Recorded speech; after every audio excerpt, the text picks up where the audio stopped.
Either that sun going up or the moon. Yo, good morning. How's it going, ladies and gentlemen? Today's July 10th, 2016. And it's your boy F. Dot back on the scene. It's been a while. It's been 2 weeks since we have been here. Last week I was very, very sick. The week before that I was sick because I was in Sweden. We actually streamed while we were out in Sweden. Sweden, obviously. Well, hopefully, obviously, we were in Sweden, obviously, for the Smite Masters.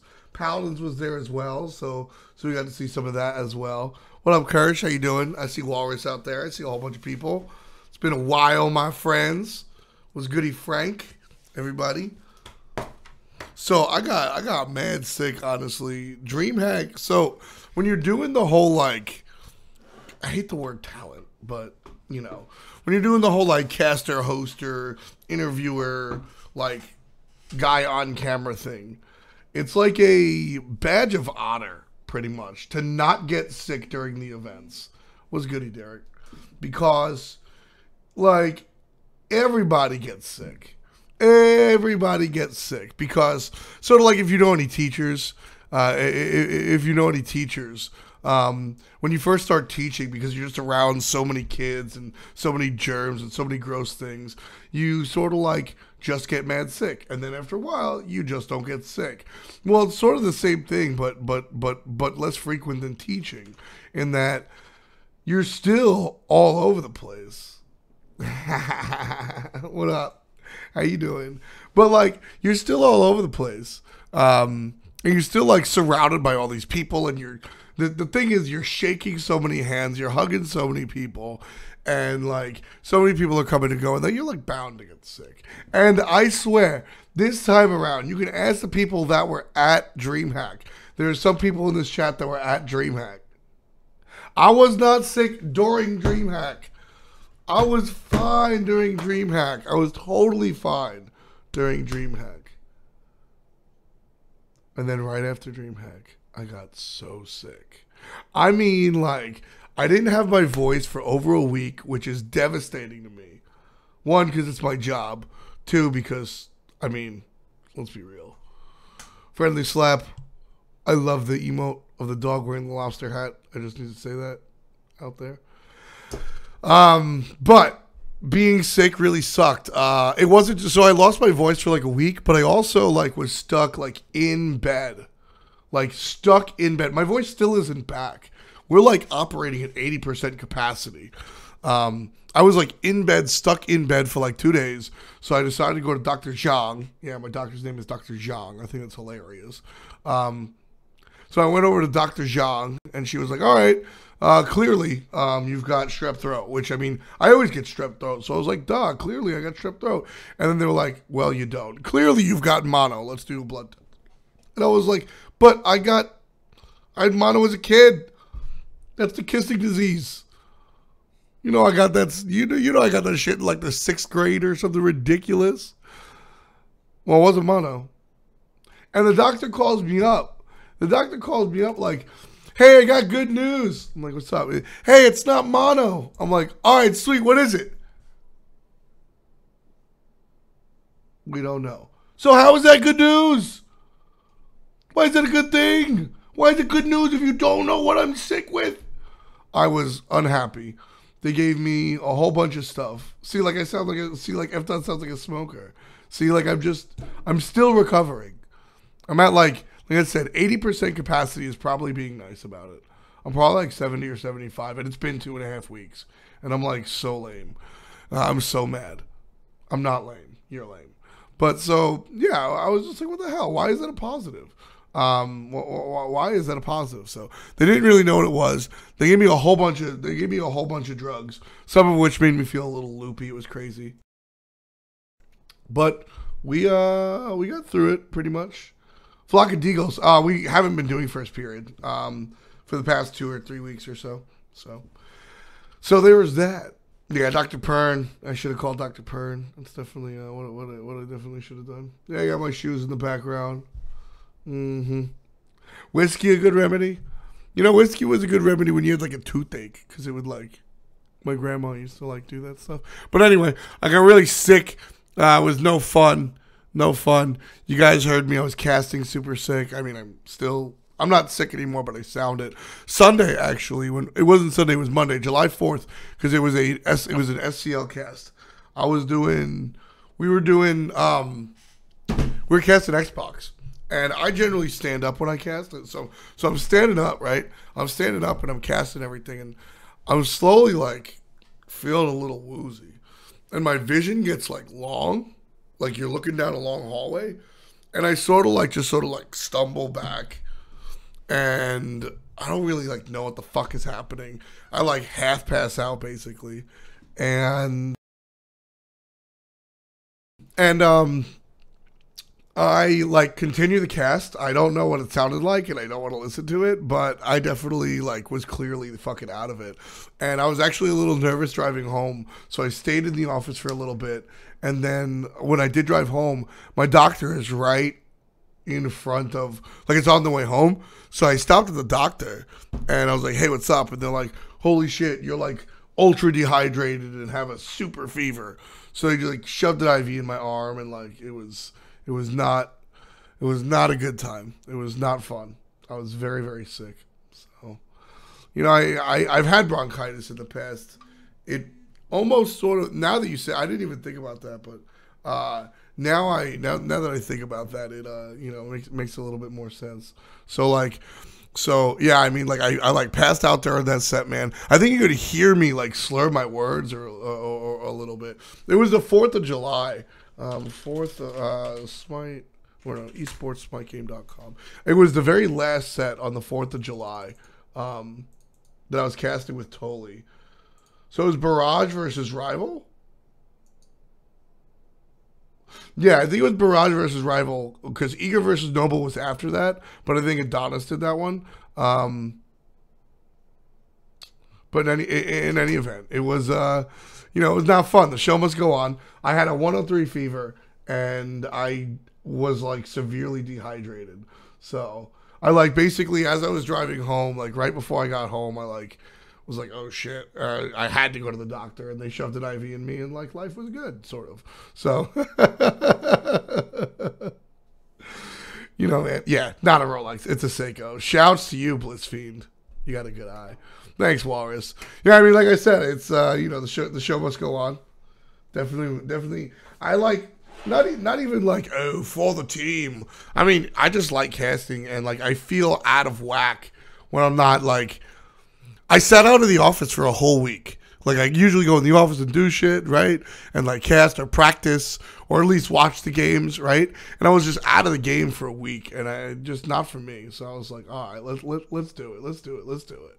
So I got on back, and anyway, my voice is still gradually getting there. We'll get there at some point. But is it meta for mid-purple pot? Yes. In fact, it's annoyingly required. But so, I'm feeling healthy. I'm probably not healthy, but we're getting there. Slowly but surely. What else have I been up to since DreamHack itself? Nothing really. I've been getting more and more involved into other esports, especially like the SCL is so few teams in comparison to the Pro League, right? The Pro League is 16 teams. I appreciate the kind words in chat, by the way. You guys are really the shit. With just what is it? It's 4 in Europe and 6 over in North America. 10 compared to 18 teams is a lot less. So with this time, I've been really getting involved in some other esports. I've always been a big fan of Counter-Strike and always watch a lot of Counter-Strike, but I've been watching a little bit more of. I've been watching a little bit more of the Rocket League nonsense that's going on and here and there. So expect more stuff on your first periods, which I think should be fun. Actually, so I still want to have like a dedicated Smite show, but at the same time, I think I'm going to come out with a second sort of talk spot where it's more coverage over general esports. First period has historically been like Smite, and then I'll like talk a little bit about like allegory almost about like other sports or other games and tie them back to Smite. So I don't know if I don't know. I guess we'll see what people are into or whatnot. But in any event, I've been having a lot of fun with that. Basketball had some crazy trades, blah, blah, blah. And I guess that'll bring us right into, we'll talk about DreamHack later. DreamHack was a lot of fun. There's a lot of like crazy shit. There's a lot of like crazy stuff. Yeah, that's definitely something that I should think about, Walrus, with a second show. I like having the morning show and then inviting, like I've invited people in the past and they come on for like a little segment. I think that works out really well. So I wanted to get a hold of Baskin or Herwin or anything, but like it was all so sudden yesterday, and then even the Envy changes were like even like crazy. So I don't know. There was a lot of changes, but let's go over Soar nonsense. Soar nonsense. That's what we're going to go call it, because that's basically what's been going on. Has it not? The Vainglory coverage is actually funny. I actually watched Vainglory. Did not enjoy it, but I did think it was funny. KSP, thank you very much for the support. I appreciate it. So, we've got changes to Soar, which is like, it's the Soar nonsense. That's really what it comes down to, is the Soar nonsense. There's a lot of, basically, Soar proved to be the best team in North America, and that wasn't good enough. That wasn't good enough. Let's see. I'm going to do something new this time around. People asked me to do this. Okay, this is funny.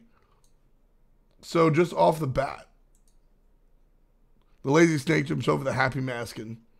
I don't know why it says Maskin, but okay, we'll go with it. So here's the Soar nonsense. That's what we're discussing right now. We'll go ahead and do one of these. So Soar has made some changes. They are the number one team in North America. They went toe-to-toe with Panthera. They were unable to beat Panthera, but they still went toe-to-toe with Panthera. They looked pretty damn good. They looked like a team that was honestly ready to bang. I think, obviously, Herwin had some issues on stage, but I don't think that's anything to really, like, write home about. I don't think that you go, oh, no, Herwin completely failed miserably, and now they'll never, like, I think that is the wrong way to think about it. And to be completely fair to Soar, it doesn't sound like that's what they were thinking about.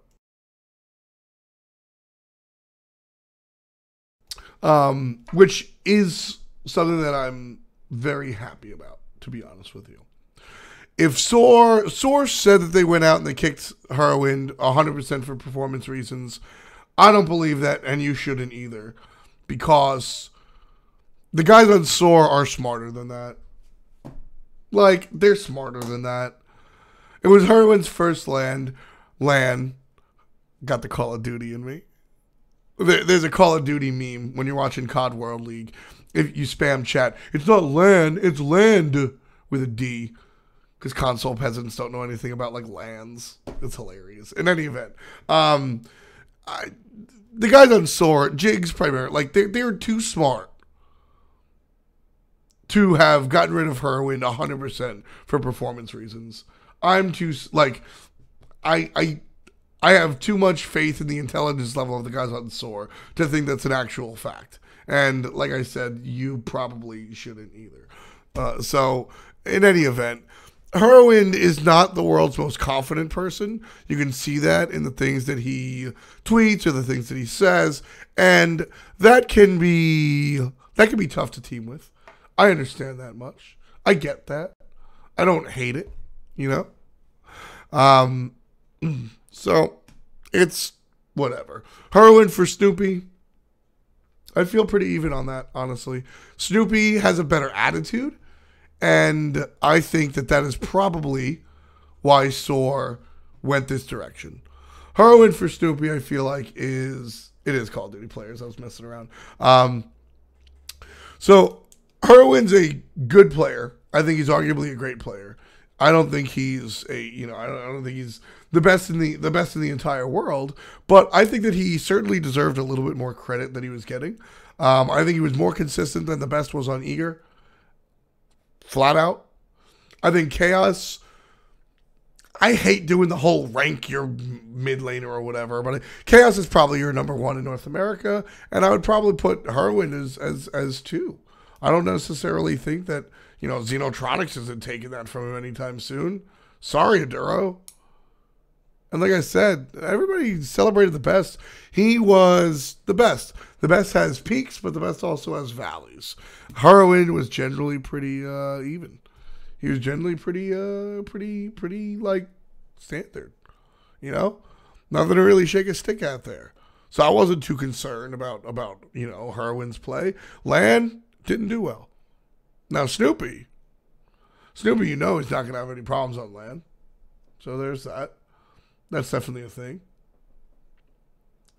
And so when it comes down to this swap, the reason I don't hate this swap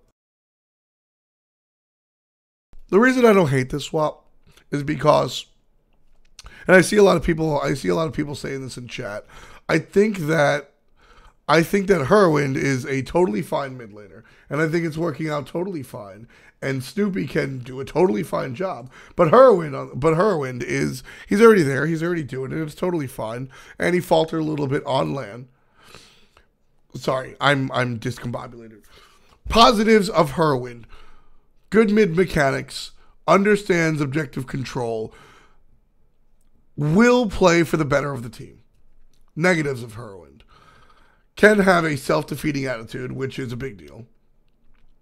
Sometimes dies too often, but at the same time, a lot of Herwin's deaths wind up enabling the team to capitalize off of it. So that's him playing for the team. So it's not always such a feeder. It's just sometimes while he's playing for the team, those deaths might have been able to be avoided.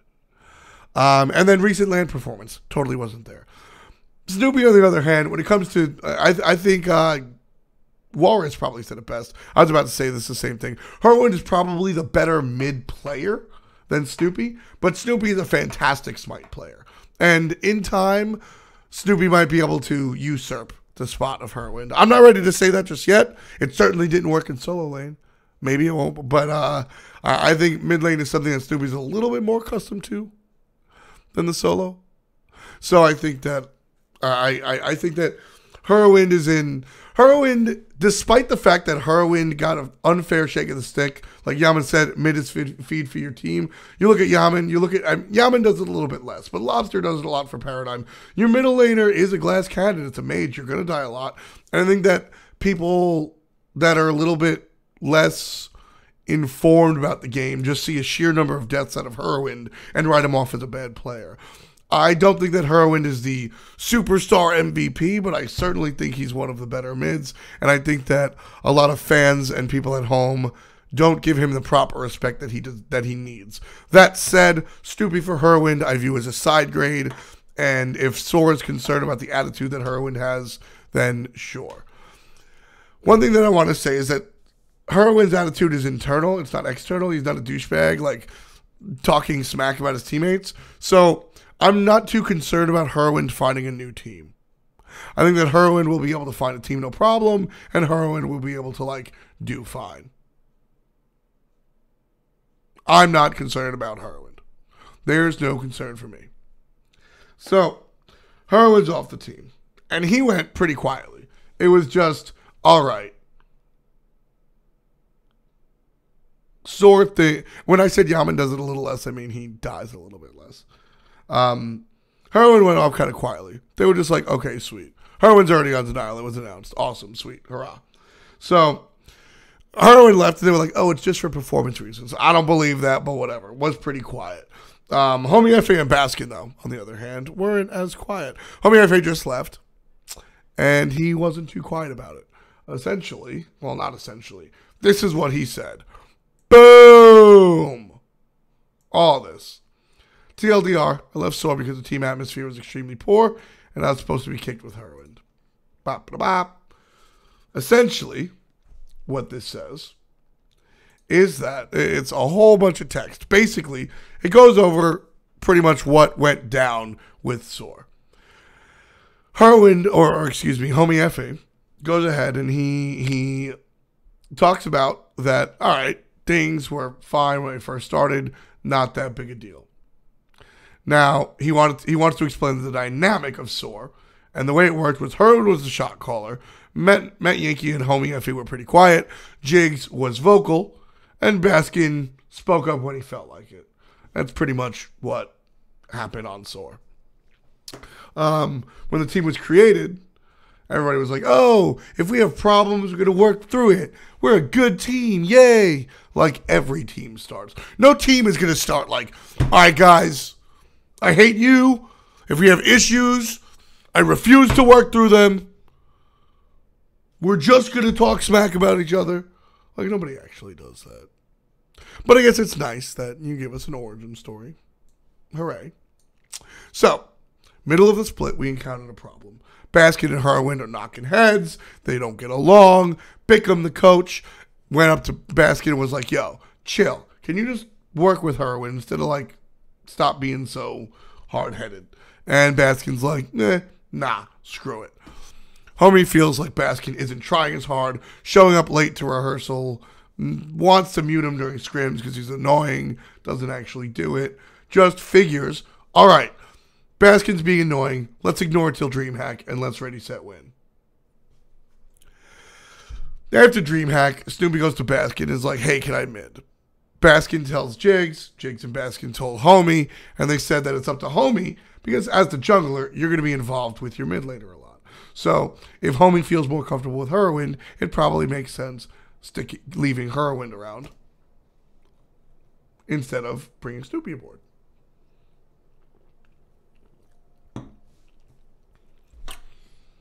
Well, wasn't really his choice. Baskin was like, word, I'm not going to play with Homie or Herwin. Not going to happen. So if you want me to stick around, they got to go. So, sounds like they went. Herwin and Homie were supposed to be kicked at the same time, and it was annoying for Homie FA because, I don't know. Basically, there's a replacement that hasn't been announced yet. The only reason Homie FA was still on the team after they kicked Herwin was because they weren't sure if the replacement was going to come, and that was that. After hearing that decision, Homie was pretty much like, peace, I'm going to denial with my boy Herwin, and that's what we're doing. So. That's Homie FA's side of it. Basically, Baskin's annoying. Baskin doesn't try. Baskin's got an ego. Baskin does this. Baskin does that. They kicked my friend. I'm out. Peace. That's basically what Homie FA said. Now, Wooney Kim, first of all, please, paragraphs, dude. Paragraphs, dude. Come on. Paragraphs, dude. Anyway. Obviously, after something like that,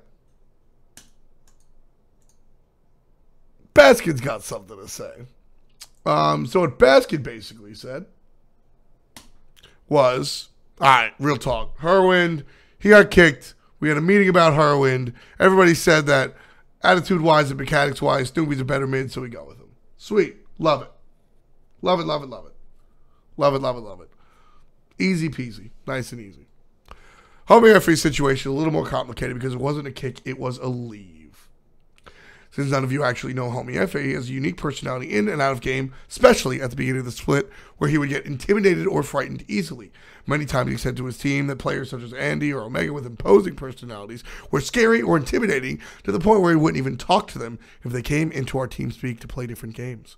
That said, and having never worked with anyone in real life or in game with that sort of personality, he's from New York. I never really worked well with Homie in game, and even out of game, when me and Jigs and Herwin and Matt would try to talk about anything other than Smite, he'd shell up and not talk. This happened for like a month until the team talked to me one day and said I should be more sensitive around Homie FA. It was brought up that my troll personality, I am a troll, and my jokes were making him uncomfortable, so for the month leading up to DreamHack, I tried to communicate with him as minimally as possible, inside and out of game, because I knew that I would upset him if I made the wrong joke, or just mess with him in a way that would be fine with any other person.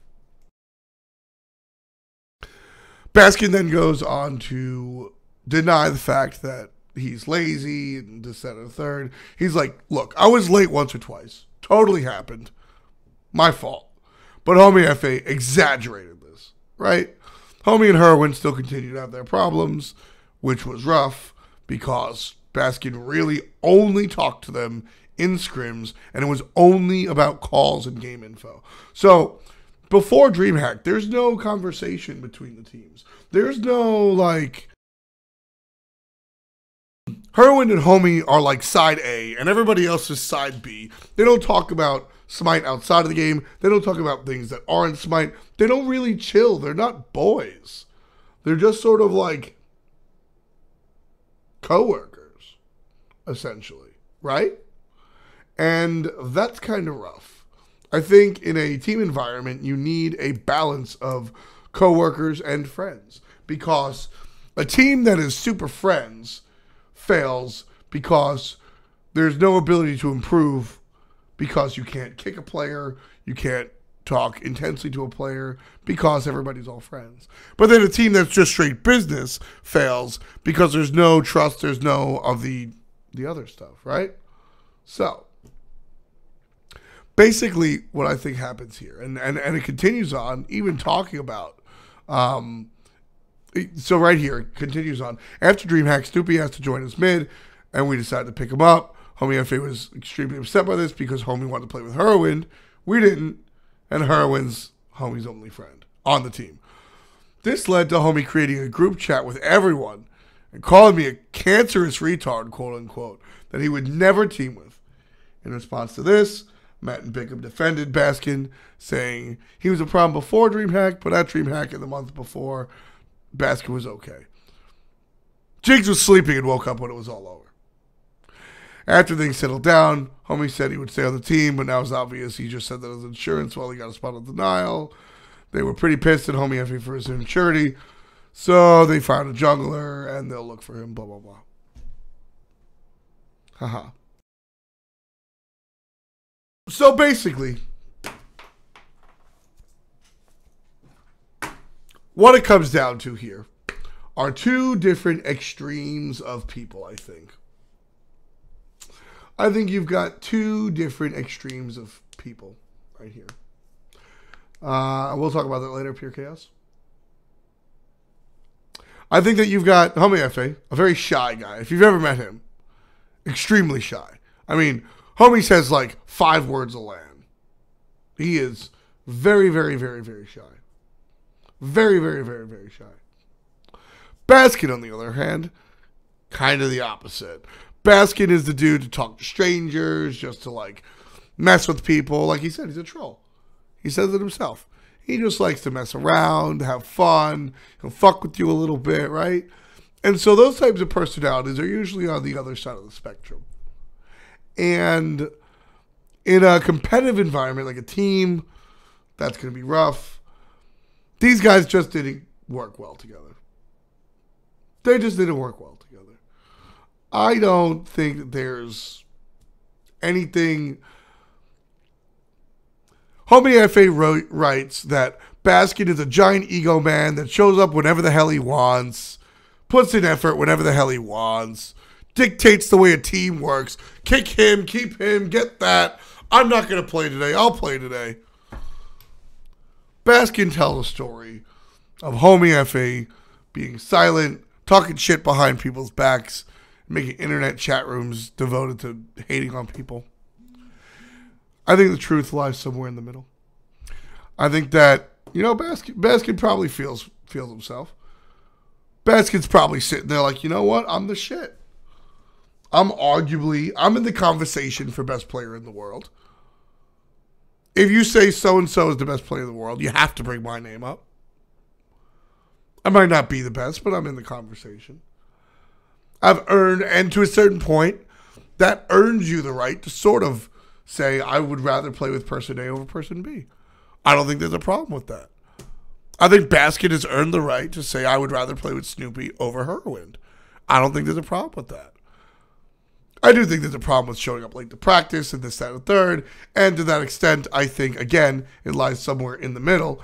I don't necessarily think that Baskin shows up whenever the hell he wants. I believe that Baskin was probably late once or twice. Boy, that was super sly. So like Baskin, I feel like Baskin had all right, he's earned a little bit of ego leeway. I don't think he's this giant ego monster that Homie's painting him as. And in the same vein, I don't think Homie is this little immature troll gremlin that Baskin is painting him as. I think that Homie FA is probably a little bit oversensitive. And Baskin is probably a little less respondent to that as he should be. But in all honesty, I don't think anybody really makes an egregious mistake here. I just don't. I think Homie FA could grow up a little bit.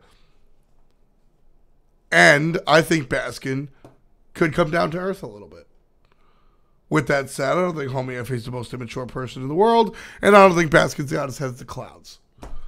I think that both of these takes from these players are exaggerated, intentionally or not. And you just get what you get. The truth is always person A's side, person B's side, and the truth. Every story's got three sides to it. So I think that's kind of what we're looking at with the whole Soar nonsense. So Boyd said, I do respect Homie. Homie did say on Twitter, I respect your side of the story. A one-sided argument is never a good one. Whether or not he meant it shows a lot of maturity. I read that very... I didn't necessarily take it at face value. But I think we'll see in the future. I think we'll see. I don't know. We'll figure it out.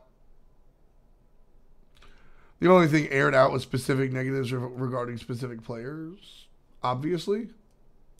I don't know what you're talking about, Palms. You think Homie and Heroin were better than Mask and Snoopy? Who says it's Mask? Who says it's Mask? Exactly, Righteous Life. That's kind of how I feel about it. I think these guys are just sort of, I don't know. This is water under the bridge. I don't think this matters in a week, if it even still matters. So, oh well. It's really just not that big a deal to me. Not that big a deal to me. Envy have also changed up their lineup. So it's Soar. Before we get into Envy, so it's Soar. Homie FA's out. Nobody knows who the jungler is. There could be other factors, is what you mean. Of course. You're like alluding to something you know, and it's not helping. But okay. Throw my sleeveless hoodie out. I just bought that. It was $4. I love the sleeveless hoodie. That shit is awesome. So you've got Snoopy in mid lane. Nobody knows who the jungler is. And you've got Jigs and Met Yankee, dual lane, and Baskin solo. So looking at the jungler, I want to talk to. I want to see Andenster. I want to see Andenster. LG is not a good team. I know that Andy basically created LG because he works well with Boosh and everything. But if Andy works well with Snoopy, which obviously he does, if Andy works well with the guys on Soar, I think that this is the place for Andy to go. I think that Andy on this team is a radical change because players like Barracuda and Jeff Hindla are sort of like left out. And you create a situation sort of like Old Titan where all the talent sort of gets dispersed. LG's a good team. I don't think they're a good team. I think they're an average team. If they were a good team, they'd be at LAN. They are not a good team. They are an average to slightly above average team. They're not a bad team by any stretch of the imagination. And I do not intend to throw shade towards LG. But saying that LG is on the same level as, let's go with last split, Soar, Eager, Enemy, I think is a viewpoint filled with revisionist history. I just don't think that there is.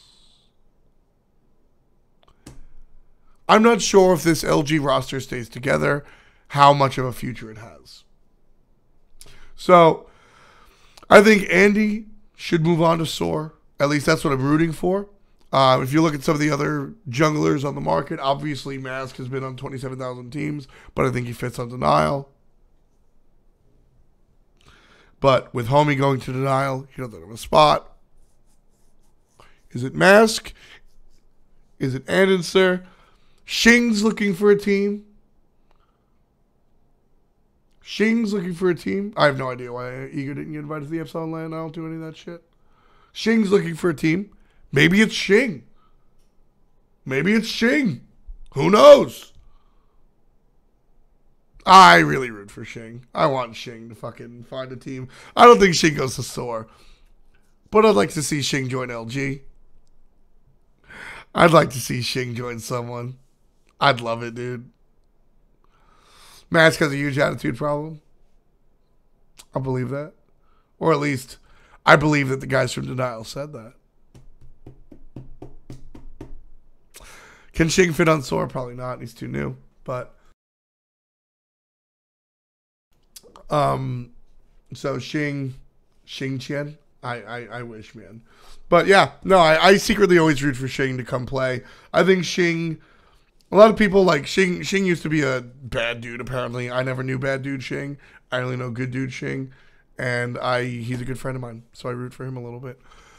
Soar looks like a team that can be fine. Realistically, Homie FA was the best of the jungle. I have to look at Omega's tweet. Homie FA was the best of the jungle. Let me explain what I mean by that. Let's see, Omega. In that, Homie FA was great when he was good. He was super, like, oh my goodness, look at him go 21-4 on Ao Kuang. Bing, bang, boom. Ha-ha. Huzzah. There it is. And then he was just really average. Oh, well. Okay. Hooray. That's kind of what the best does. Heroin, like I said, Snoopy's a side grade. I think Soar only goes up from here. I think they only improve. And I say that while being very good friends with Heroin. I think Heroin will do fine on Denial. I think Heroin by himself will improve Denial. And hopefully the combination Heroin, Homie FA will improve Denial. I think that they have more to think about than not.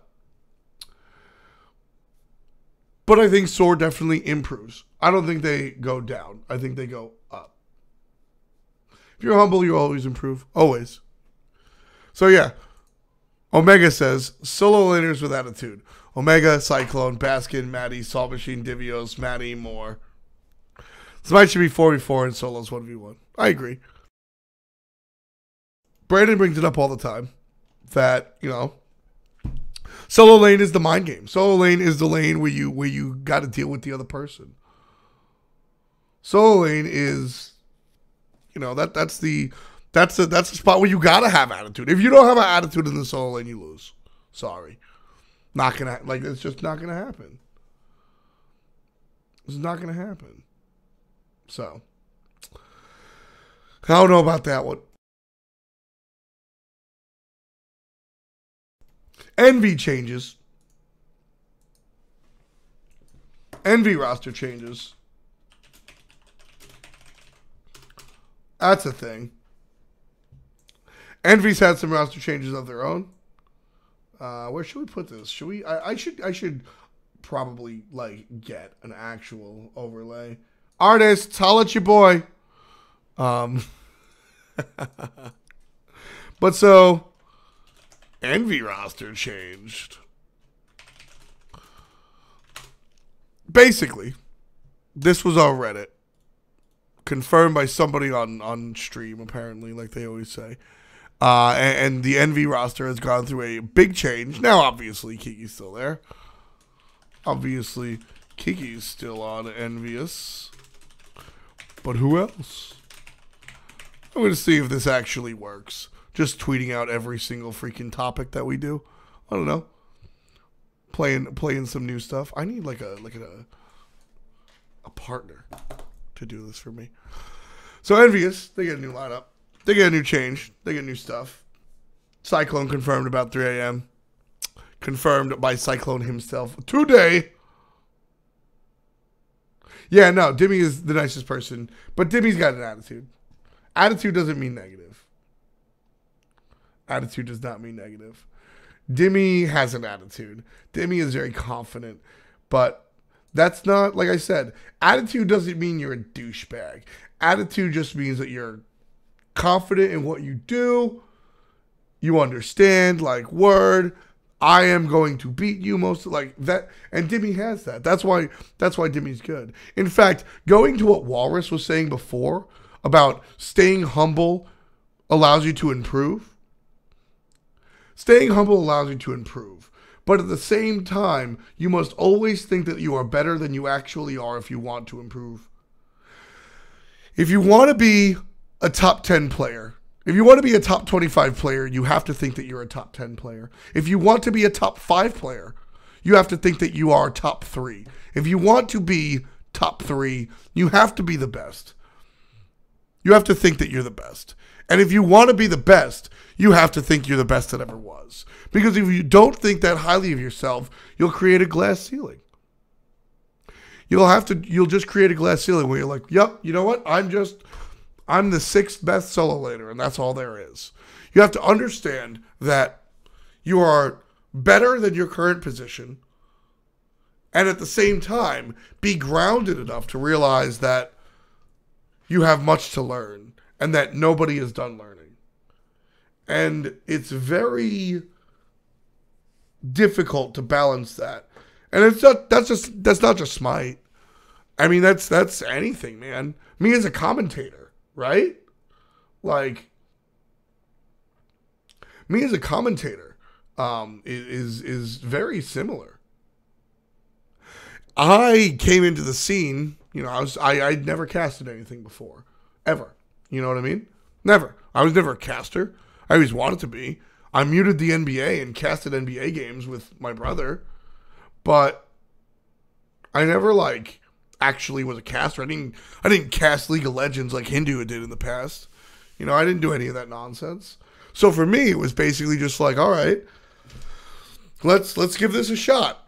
And then when I started doing it, I was like, all right, I'm trash. I've got a lot to learn, but I'm better than Squiddish. Nice.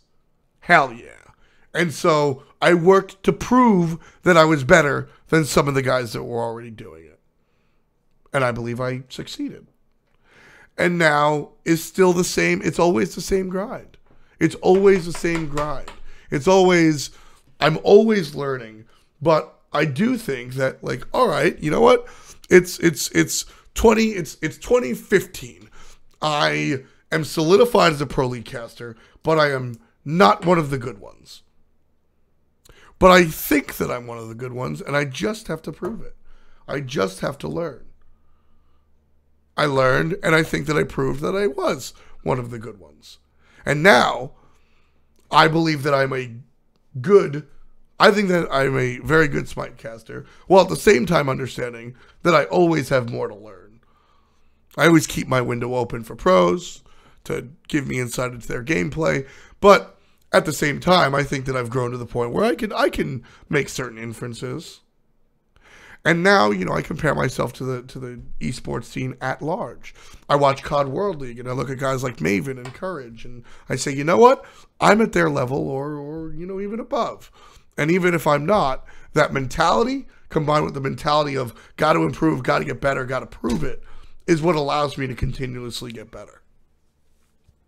I am always improving.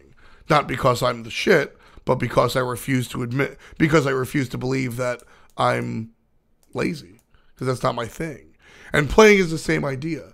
If you just believe, all right, you know what, I'm a pretty good Smite caster, but everybody else has it up on me. You know? Like, well, okay, well, you'll be a pretty good Smite caster and everybody else will have it up on you. But if you think, yeah, I'm a pretty good Smite caster and, you know, one day I could do baseball or some shit, well, work for it, right? Same idea when it comes to being a player. You got to understand your limitations, understand realistically where you rank, and understand realistically what your skill level is. But at the same time, believe that you have a potential a lot higher than that. So with Envy, basically, they've gone through some changes. They've gone through some drastic changes. Oh, I love Twitch chat. Yep, there's the roster change. Hurrah. Anyway, it's on Reddit. You can go find it. Envious new roster. Basically, Kiki is still around. He's going to be playing mid. And everybody else is gone. So, Cyclone. Is Cyclone spin off the... I don't know. So, I'm not going to report on Benny XD because I don't believe it. The pros are trolls, and it really fucking pisses me off. Seriously. Haha, we made a roster change is not funny, and I think that's really dumb. In any event. Envy has a new roster, and I will report on what I can believe. Kiki is your middle laner. Oceans from ALG will be your hunter. Skeeladon will be your jungler. Polar Bear Mike will be your support.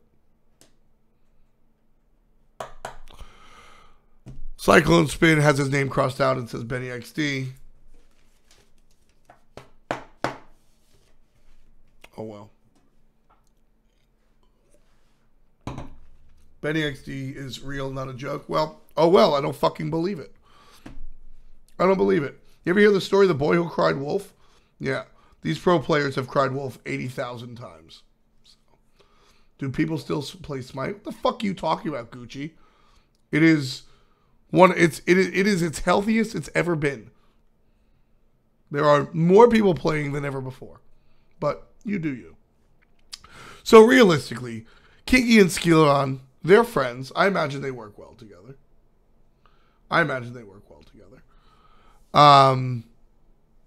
Oceans is one of the better rookies that we saw. I voted for him for Rookie of the Year. I think that he will bring this team up.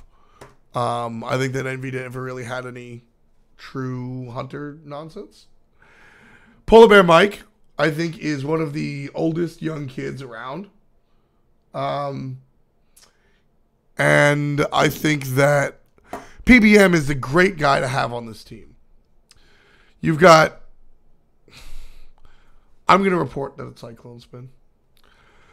You got Cyclone Spin, who's performed well on a team, but kind of is a soldier. He, does what he does. He doesn't really, he's not the brains of an operation, usually. Polar Bear Mike can sort of teach Oceans what's up, learn from Kiki. I think there's a lot of good dynamic on this team. I don't think they're a top team,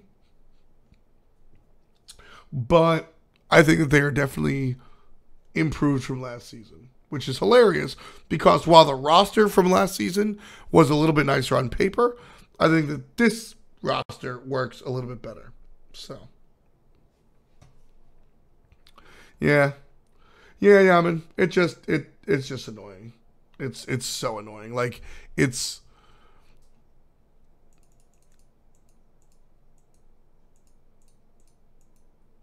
People complain that there's not people out there that do what I do. Why don't we have a Thorin, or why don't we have a Richard Lewis, or this, that, or a third? More people need to make content surrounding the pro scene. It feels more real, and more people will be involved, and it'll drive up viewership. This is why people don't make content, because you're pros, generally speaking, and there are plenty of exceptions. So before I get blasted for smack talking everybody, I will say the majority of pros don't take into account the bigger picture. And all of this troll shit is why your content creators are not attracted to Smite. It's because of the way that a lot of players act regarding secrecy and announcements. The Denial guys are a disgusting example of this. Every time I see Benny XD's name, I just want to rip my hair out. It's just never funny. And it actually affects content creation. So, without getting too big on the soapbox, it's an issue. ALG don't have a hunter anymore. Ocean's left, obviously. I don't know who will be the replacement. Who knows? Maybe it's somebody from Randozzo's. Maybe it's somebody from elsewhere. Who knows? Who knows? ALG had a good team-ish. I was very happy about the Weekend acquisition. Hey, maybe Weekend goes in and plays for Soar. Doubt it. I'd like to see Andenster, and we'll see if it works out. But I don't know. ALG, I would definitely be concerned about if you're a Weekend fan. So I don't know. It's gonna be an interesting season for the lower half of the North American squads. Soar, I think, will be the same team. I don't think they improve. I don't think they go downwards. I think that they're just fine. Omega does not have a team just yet. Barracuda is still technically on LG. We'll see. Let's talk about Luminosity. There's nothing really to talk about there. They're an average team. I think that Andenster should move on. That's that. Nothing really to talk about with LG at all, to be honest with you.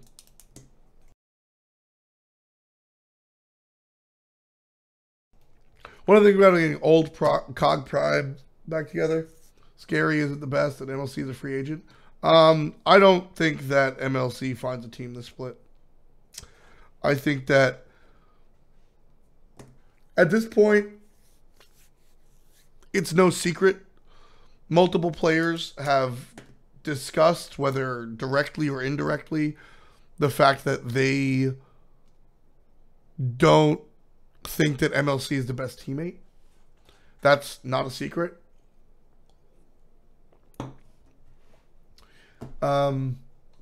And quite frankly,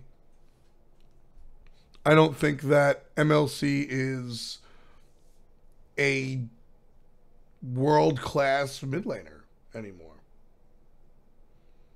I wouldn't say that's true, Abigail. Moji doesn't play competitive Smite. She plays competitive Overwatch. I don't think that's true. You have plenty of competitive players waiting for a spot. I don't think MLC is the player that he once was, and I don't know if he really finds a team later on. I don't know. We'll see. MLC to ALG. Lazes is their mid laner. I don't know.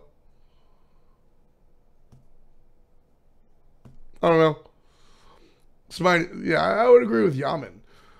Players like Laz's interest in Smite has always generally waned, but I can tell you that the player base is growing.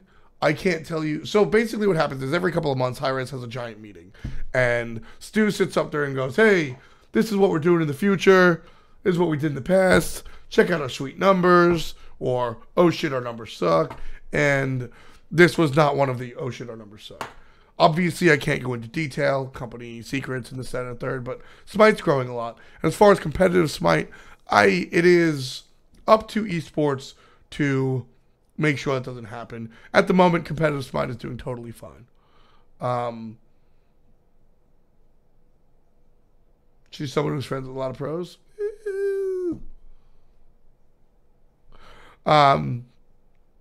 Moji's a very, very good friend of mine, but I think she's incorrect in this one. The player base is growing, and that just trickles up. You've got more people involved. We had more rookies this year than we've ever had in the SPL. The SPL has generally been an old boys club where you play on your team and that's that. But this year, and then you see one or two new players. This year, we've got Oceans, we've got Nika, we've got people that have never really been around the scene. And that's exciting. And that's important. And that is what it's really about. So absolutely not. Hi-Rez needs to, if anything, absolutely not. Increasing the amount of teams is not a good call.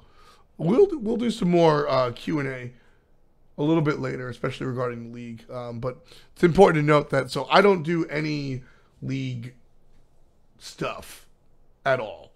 If you guys didn't hear, APC used to be the head of esports. for Hi-Rez Studios, and APC got offered a job at Blizzard, and he went and took it. He is now the head of esports, just for Overwatch, actually. So, with APC gone, the head of esports is not really a head of esports. It's a combination of 3 different people. You got Brad, Dan, and Adonis pretty much running things from the top down. And due to the new situation, not that I was ever really involved. I always sort of like got to look out from the outside in and like holler a little bit, but I'm not involved in any of the decision making. So really, when you guys ask about like why this and why that and why this and why that, I don't really have any raw insight into that, but I can give you a little bit of like what the messaging is and what the intention is at the very least. But I'm not a part of those conversations at all. I'm getting promoted? Absolutely not. I am pretty much just a commentator. I work with players to help increase their footprint.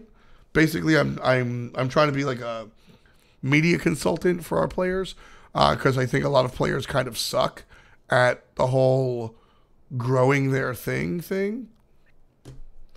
If you're a pro player and you turn on your stream, you get 80 viewers. People kind of ignore that. So, I don't know. In any event, so yeah, APC went over to Blizzard. I think that should be fine. I don't think that Smite will suffer for it or anything. I think that the guys in charge can totally make okay decisions. There shouldn't be a big deal, which is weird. I love APC. He's a friend. He's a coworker, or he was a coworker of mine. I respect him, and I think he'll do a fine job, and I think he did a fine job at Smite. But at the same time, I don't think that losing him is going to like ruin Smite or kill anything. I think it's totally just a handoff. It's not that big a deal. So we'll see how that develops in the future. I think it'll be fine. Some changes I've already noticed some changes, and some I like, some I don't. But overall, it should be the same feel. It should be the same idea. So I'm not too concerned about that. I actually I won't be specific. I won't be specific, but I actually was offered a job a while ago doing something like that. But I'm a caster. Let me rephrase that. I prefer to be a caster. I have the chops. Clearly, somebody thought I had the chops to do league operations. I was approached by a very big company to be head of esports, and I turned it down. Which, when I saw how much money they were offering, maybe that's a big regret. But 2 things came to mind. One, I really like Smite. Keep in mind, I didn't do esports before Smite.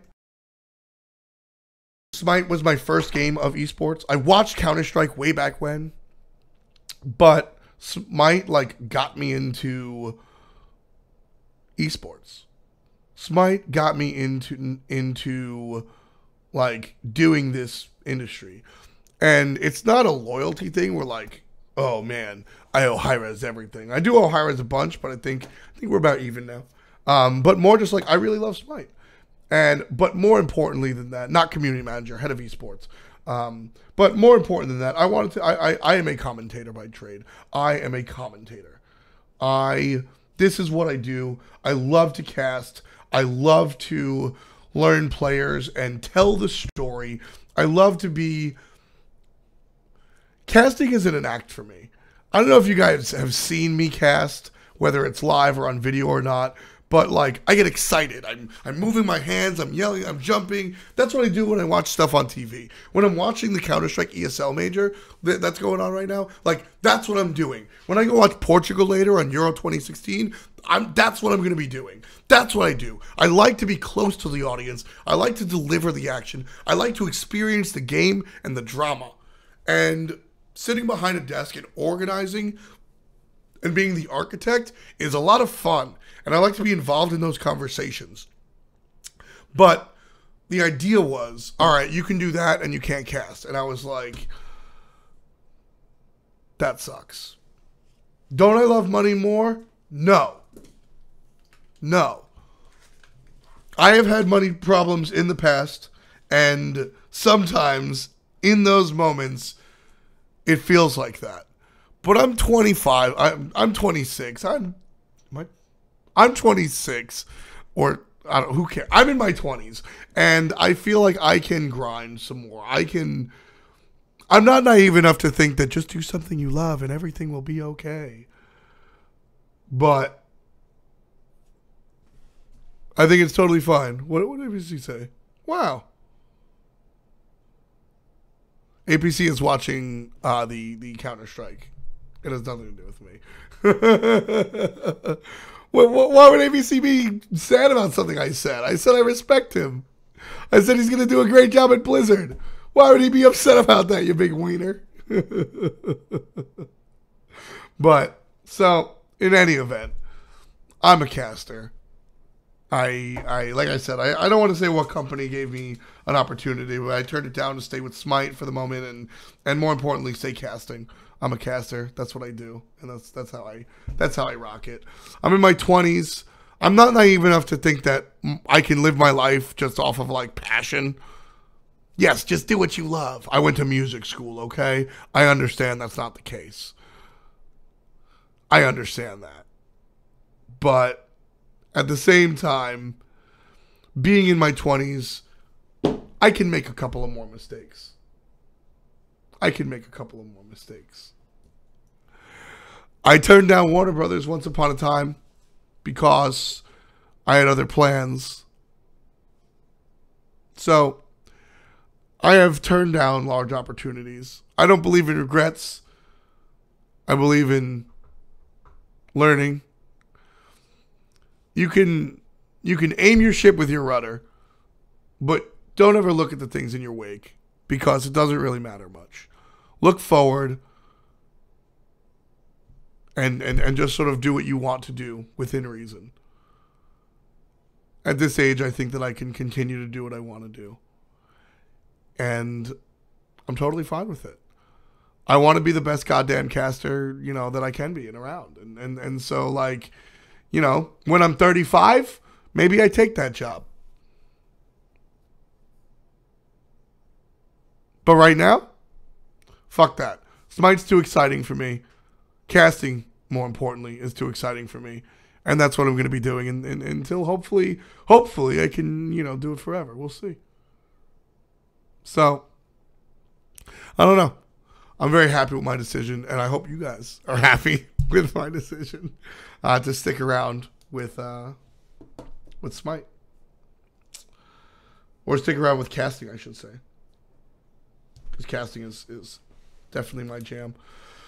So I think APC will do a fine job at Blizzard, but the three guys handling things at Smite, I don't think that there's going to be anything dropped. I think that the handoff will be totally fine, and I think that everything will be like easy peasy. I think that it'll be totally fine. So I don't think that any of them,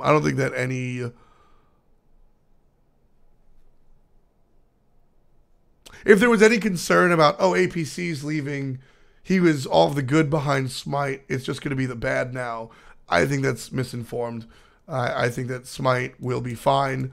And I mean, like, I think the fall split is perfect example of it. That was not APC. That was everybody else. So, what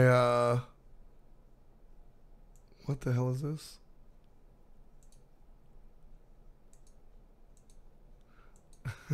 I'm looking at some tweet. I'm sorry, guys. But yeah, so I don't be concerned about the future of Smite. If you were, APC will do good things, great things at Blizzard. Hopefully, I believe in him, and Smite should be totally fine. So we did our roster changes. We did our high-res roster changes, right? We did all the heavy stuff. We did all the like, people leaving, people angry. Well, I guess we can talk a little bit more about some of the heavy stuff because I know people were a little bit. I know people were a little bit more concerned about what was going on here. Joust has been fun. Have you guys enjoyed watching the Joust series? Joust and SCL are your current content going on with Smite. So if you're not watching the SCL, I know a lot of people aren't watching the Smite console league, and I would tell you, as brutally honestly as possible, you are missing out 70% of the time, if not more. Eager, Most Wanted, and Soar on the side of North America are always going to be mad good games. Noble can step up and will fight occasionally. Kingdom and Elevate, all right, fine. But those 3.5 teams they're fun to watch. They're fun to watch. They're talented. They have a nice play style. And I think if you're a PC guy that hates on the console scene, what matches do we have? Soar versus Most Wanted, 7-Eleven. Tomorrow, watch Soar versus Most Wanted. That is going to be a good match. That is going to be fun. If you don't like it, bark at me on Twitter. Come to me on my stream and yell at me. But I'm telling you, there are good games. There are good-ass games. I think that Soar and Modern, and I always say Modern Warfare because it's MW, and Most Wanted could be SPL teams. Do I think that they would be absolute number one? Probably not. But I think that they could definitely compete with the best of the best in the SPL. So this idea that console sucks. There are definitely teams in the SCL that suck. But North America specifically has a lot of fun personalities. Their teams are very interesting to watch. On the side of Europe, it's a little bit smaller. There's only 4 teams there. Rival and Barrage are fun to watch. Excel and Excellence definitely have a lot to learn. But they are like, a lot of people underestimate. A lot of people underestimate the SCL. And I think it's something that you should open your mind to. But so let's go along next to Joust, which is a lot of fun. And I think that with the presentation, that people are a little bit more aware of what the intent was. Like, Gradywind. I got you. Gradywind's one of the hot supports. Plays for Noble. So when it comes down to the Joust, when we announced Joust, there was a lot of misinformation around. And it sucked because usually what I like to do is I like to do sort of a press conference where I'll go on stream and I'll do the whole hello and welcome to a Hi-Rez Studios affair. We announced today that there will be a change to the schedule, right? Like something a little bit more, professional, right? This way we can address everything and the fans really get everything and they understand what's going on. But I was very sick, so all we could was produce articles and Reddit and blah, blah, blah. So, Joust, once we came out with the broadcast, I think people got it.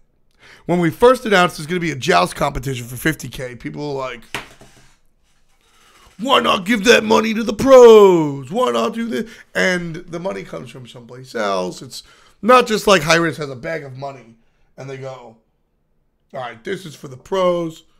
This is for other things, right? Like, there are earmarks in a big business and certain money can go to certain things and it gets complicated without understanding things. But basically, the money for Joust was money for Joust and it wasn't going to make its way into Pro League or whatnot. That wound up changing, but not really. It did in spirit, but not in letter, if that makes any sense. Greetings to Poland, Jinsan. What part of Poland are you from? I have heard many good things about Poland. So basically, Joust was always intended to be sort of like this Coke bottle cap competition. Just fun. I mean, it's cool to have 50K on board, but then people say if it's above a certain amount of money, it's a professional thing. That's just stupid. That's just wrong. Every competition we do is conquest with pro players in mind.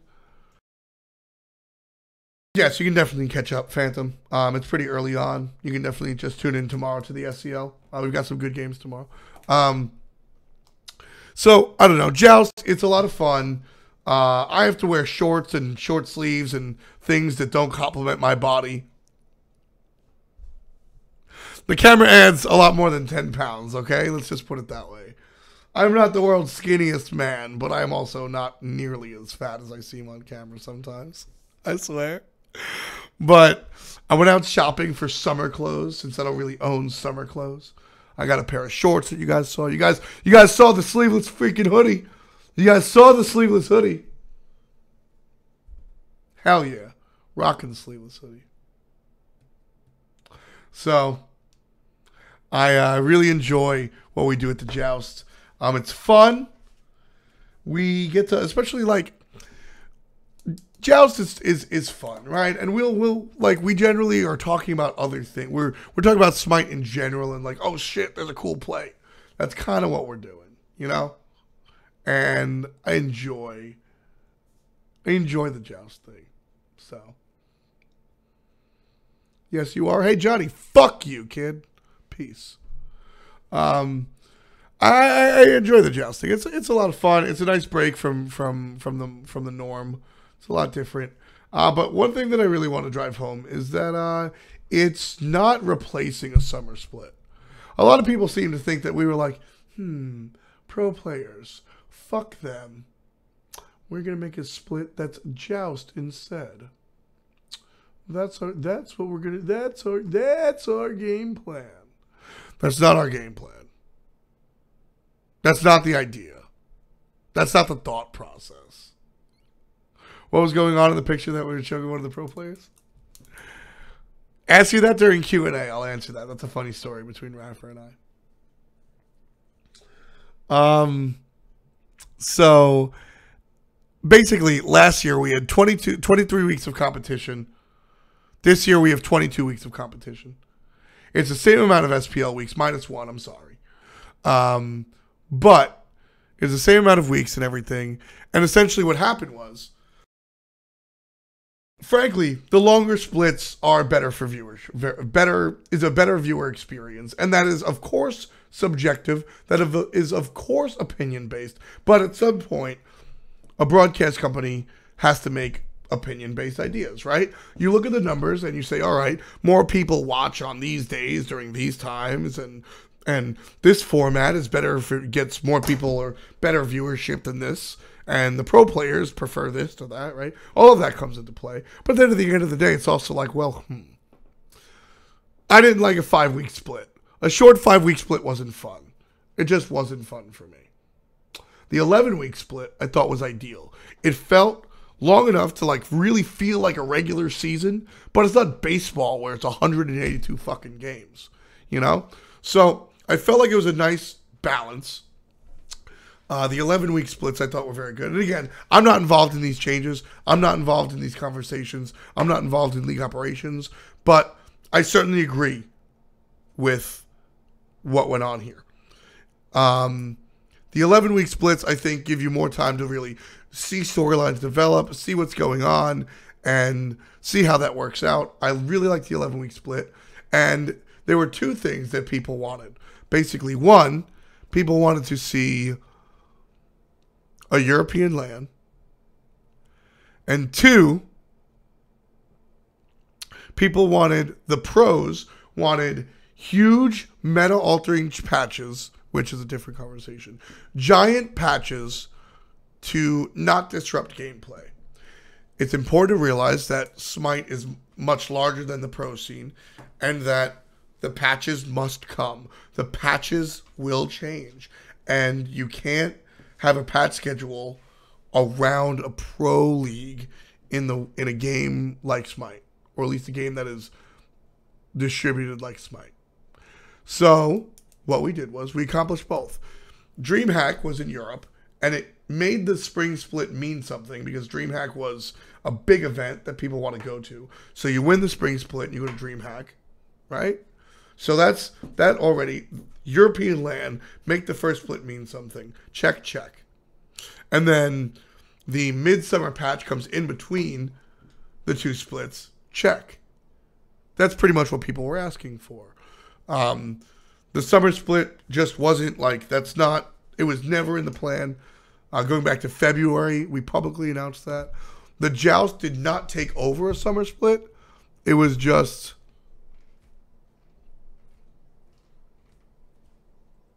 there is a lull because of the way that DreamHack was scheduled, and Joust and Console League take advantage of that. No one went to sit at the DreamHack event? What do you mean? There were tons of people there. There were a lot of people there. We just so happened to be right next to the Counter-Strike booth, and Counter-Strike is a global phenomenon, but has primarily been Nordic or Scandinavian. Even more so, you want to get more specific, Swedish. And there was 2 Swedish teams playing against each other. So there was a little bit of draw from our audience during certain parts. But more often than not, the audience was chock full. Why did high-res make healers a thing when all pros hate the healer meta? I have no fucking clue.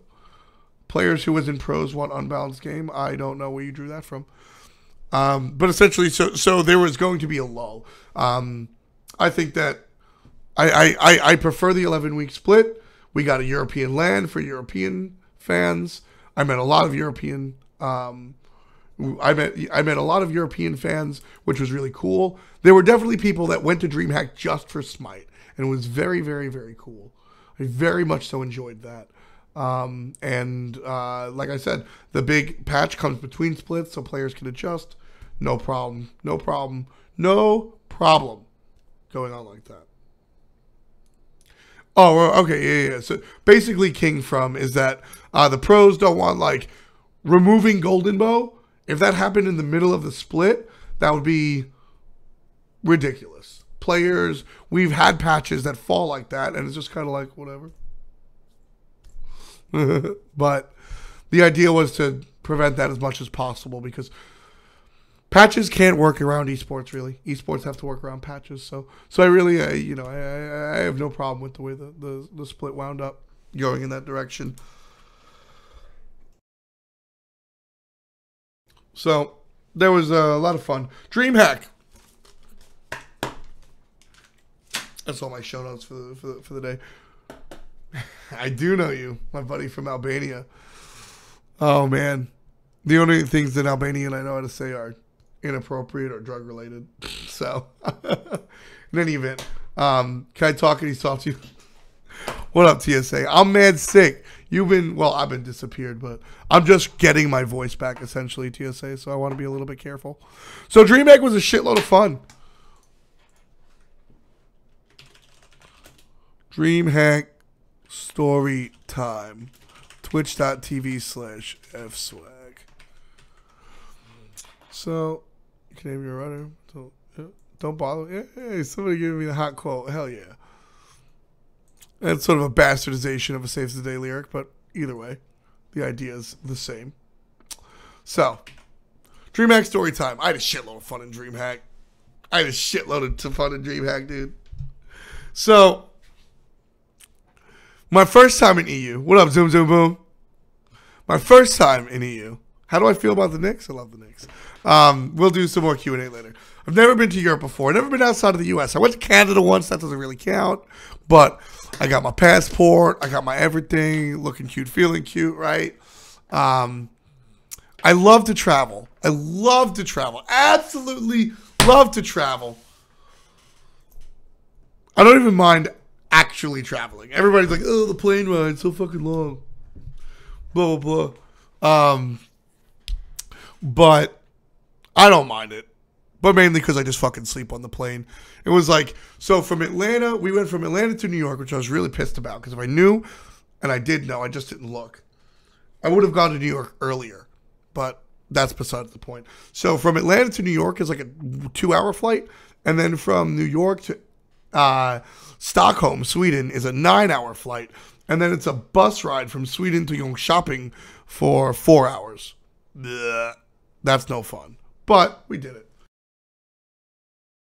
We did it. Do I think Smite will be back to DreamHack next year? I certainly hope so. I really hope so. And if it's not, you should invite me anyway. But no, I think DreamHack was a success. I think a lot of people think DreamHack was a success, and it's a European LAN. I definitely, like I said, I'm not part of those decisions, but I think that certainly would be something to like not. I would be hard pressed to say that people at Hi-Rez thought badly of DreamHack. I thought it was the shit. A lot of people didn't think so. I think the upcoming SCLN will be very exciting, but as exciting as DreamHack, that'll be rough. That'll be rough. So we did. So travel was fun. I slept on the plane. So basically, my jam was I stayed up all night. The night before we left, I went to a rave. So the night before we left, I have a friend that. So I have a friend that I met recently. She's like really weird, and those are my favorite types of friends. And she's got a really weird group of friends. And we went to this underground rave. It was a warehouse party. There was like maybe 70 people there. Future and 2 Chainz show up along with Metro Boomin. It was out of this world. I got home at 8, and I had to be at Zaiden's house at 9. Which Zaiden lives a half hour from me. So I got home at 8, took a shower, changed, grabbed my shit, threw it in the trunk, and then went to Zaiden's house. We drove to the airport, got on the airplane. We went up. I fell asleep. We landed in New York. I woke up. We went up. I fell asleep. We landed in Stockholm. I woke up. We got on the bus. I fell asleep. We woke up. Or we got to Jönköping. I woke up. It's fantastic. Ask Funball. Ask Funball. Funball knows that I slept. So I snore and I'm embarrassed. My friend's name was not Alyssa. It's irrelevant. But so I snore a little bit. I get really embarrassed about it. But like at this point, you know, the fuck are you gonna do about it, right? Like I'm gonna sleep when I'm traveling. Everybody's gonna make fun of me, and like, oh well. I don't want people to film it, but I snore pretty loud, and everybody always makes fun of me, dude. Everybody always just makes fun of me, so whatever, dude. It's whatever. But Funball can definitely. I do sometimes feel bad. Like I used to feel really bad when I'm on the plane. I used to just go like, "Hey man, like look, I'm probably gonna sleep, and I snore. If it bothers you, just wake me up, right?" But now, I don't give a fuck. Now I'm just like, what up, dude? What up, dude? I'm going to sleep. And then I wake up and everybody's like, and I'm just like, what's up, guys? Who's ready to party? Who wants to hang out? And everybody's tired because I slept the whole time. I sat next to Marauder. I was actually really fucking grumpy. So when we left, the day that we left, I was really fucking grumpy. And I'm casting all day, right? And we're around big crowds and all this stuff, and like we go and we're on the plane, or we're on the bus to Jönköping, and I get on the bus or back to Stockholm, and I get on the bus, and I'm fucking pissed, man. I've been working all day. It's the last day of an event, and you're kind of tired. And, like, I've been working all day, and, you know, I'm in my fucking suit. I don't want to sit in a bus wearing a belt, and, like, this is obnoxious. Like, we're going to Stockholm. Like, I was unhappy. And I'm usually not grumpy. I'm usually a pleasure to be around. I swear. Real talk, I'm usually not an asshole. I'm usually not a diva. I was totally a fucking diva, dude. I get on the bus and I'm like, nice. I can't wait. I'm going to sit down. I'm tired. I'm just going to go to sleep. And I go and I sit down towards the front of the bus, and Hindu Man and Adonis are like, get to the back. You're not sitting here. You're going to sleep. That's nothing what Hindu Man sounds like, but we don't have to talk about it. And I'm like, what? And Hindu Man's like, you're going to go snore. Go snore on the back with the lads.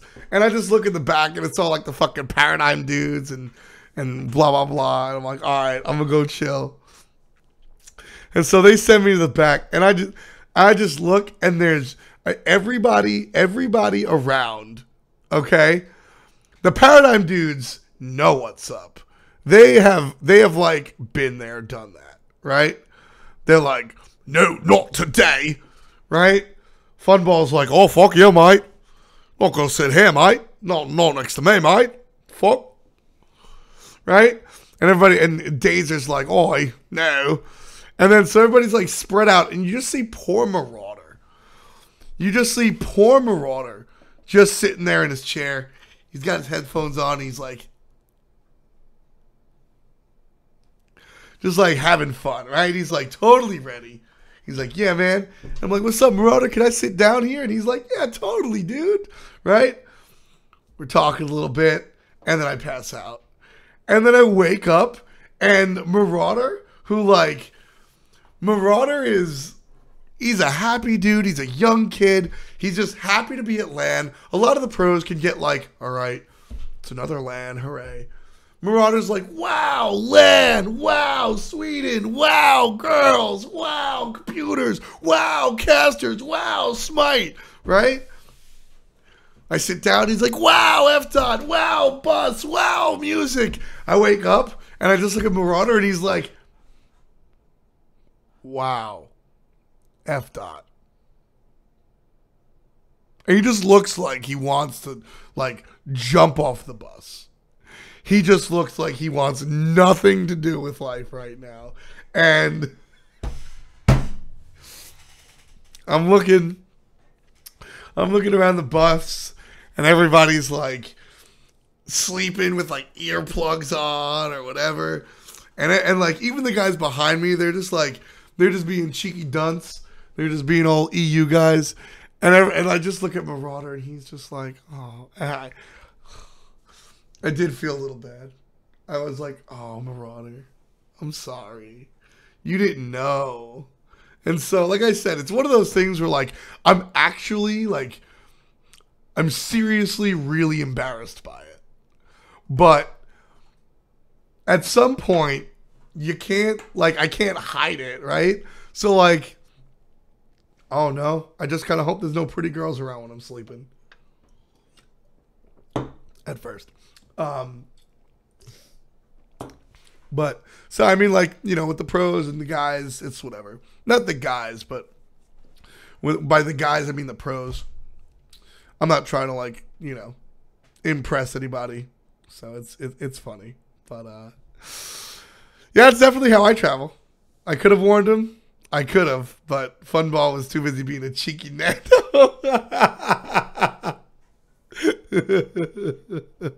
One of my favorite things to do is like drop like UK slang completely out of context and just watch everybody call me a dumb American.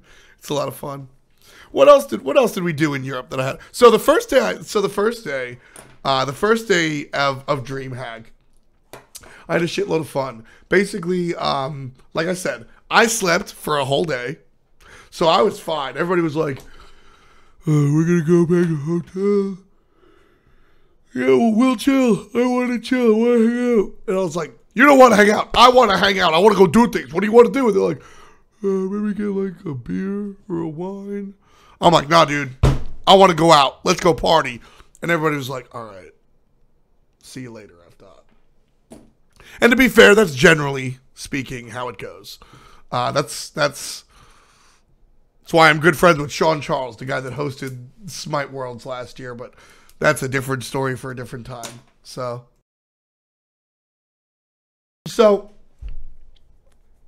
I go out by myself. It's Sweden. I've never been to Europe. I've never been to anything. And I walk out of the hotel just by myself pretty much. And the hotel is very like, I should upload pictures, but it's very like picaresque of like typical European, or at least to an American that has never been to Europe. It's very picaresque of a typical European view. Very small streets with cobblestones. My hotel is like built in the 14 fucking hundreds, or looks like it at least. There's like 2 churches, you know. Everything looks very European. And then you walk out of the little like 2 blocks down, and then you get to like the strip of road, which is like Junk Shopping is a very small town. It's a very small town. And no, not today, Pop-Tarts. It's a very small town. And so what happens is that like when DreamHack comes, it like explodes and it blows up and it gets very cool, very big. But usually it is very small. So there's a couple of bars here and there. And I'm walking down the block and I hear some people, like I see a bar. I'm like, oh, that's the bar that I want to go to. I want to go to the loudest spot, which it was the day before anything happened, so there wasn't anything loud. I walk into the spot and I just sort of sit down and they're like, what do you want? I was like, I don't know what any of these beers are. Just give me a Red Bull vodka. And the girl behind the bar is like very, very friendly. I'm sitting down next to a guy named Johan. We start talking. We're having fun. Johan is a photographer for Adidas. And the girl behind the bar turns out to be a freaking streamer. Her name is Siri. She's very, very cool, peoples. And her friend Lisa's there behind the bar. Siri's a streamer that is just sort of like hanging out for the moment. Where is she? Twitter.com/Coco. The Coco. There she is. So Siri shows up. Or she's bartending. And we're just talking about nonsense. And I'm like, oh, hey, you know, what do you do? And she's like, oh, I do something weird, actually. I like stream. Have you ever heard about that? I was like, because I wanted to not talk about work. I wanted to be like, yeah, I'm just sort of here passing through. I'm an American. What's up? You know, I didn't really want to be the guy that was like, yeah, I do esports, right? But so I ran into her. We started talking. So Coconut Flake, that's her. And we had a good time.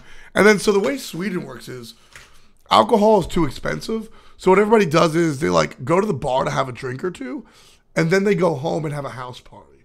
And so that's basically what we did. Johan, it was me, Johan, and then a couple other girls from the bar. There was like 10 of us maybe, me, Johan, and a whole bunch of the girls from the bar. We went back and we just had like a house party. And Sweden, the sun doesn't go down ever, really. So it's like 4 a.m. I'm just having a blast. And the sun just like isn't there. Or like it didn't go away. It's still in the sky. And I don't like have my brain doesn't tell me to go to sleep. So it's like 7 a.m. and I'm like, oh shit, I gotta go home. Like, I didn't have anything to do the next day, but like I probably should be around. So like, shit, I gotta go home. So I'm like 15 minutes away from where I started. I have no idea where I'm at. I don't have data yet on my phone. So I just wander Sweden for like 30 minutes, finally find a recognizable spot, figure out my way home, and I walk in like right as breakfast is being served. I linked her Twitter up above. Right as breakfast is being served. And dude, like I remember walking in and seeing like Fear Now and the Enemy guys. They were just like, what are you? I was just like, good morning guys, just woke up. And they're like, okay. It was really fun though.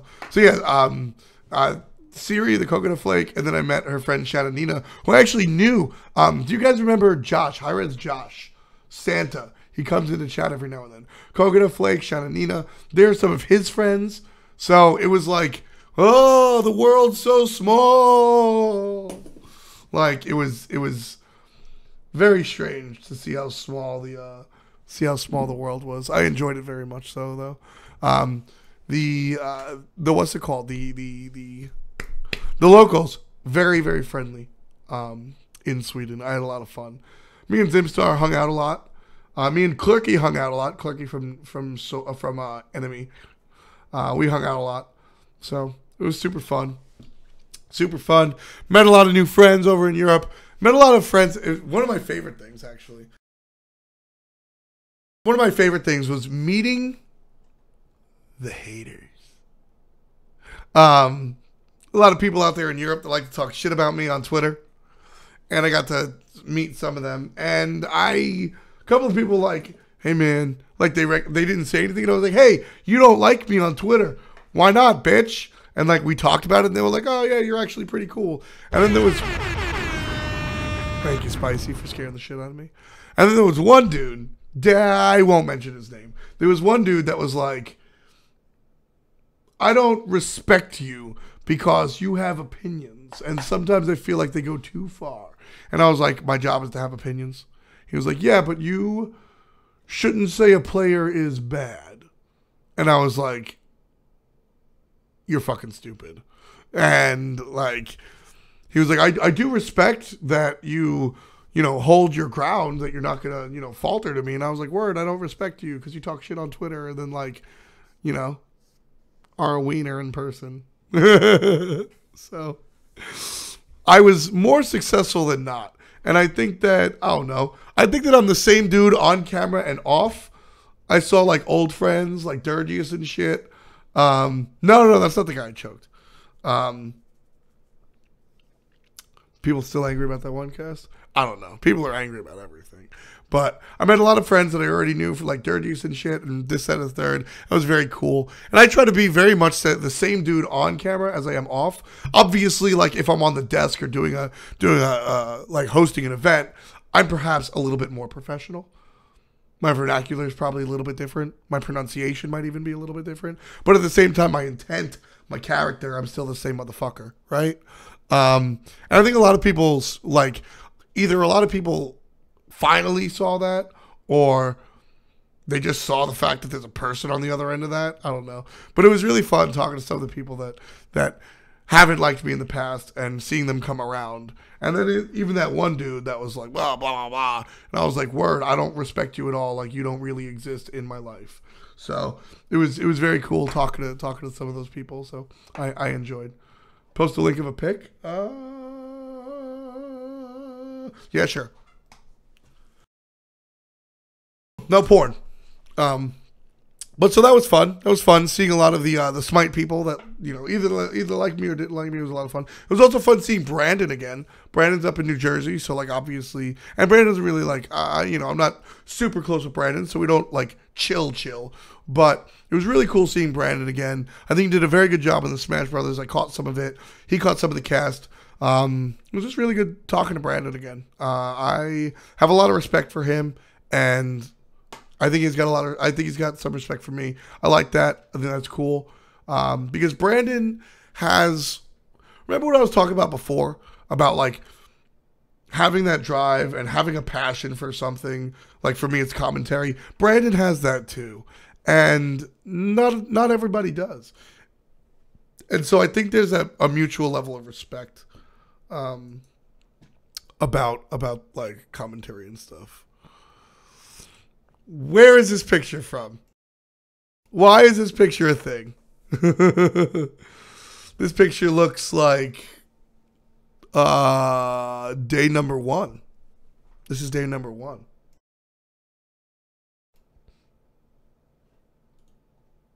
Yeah, it's day 1.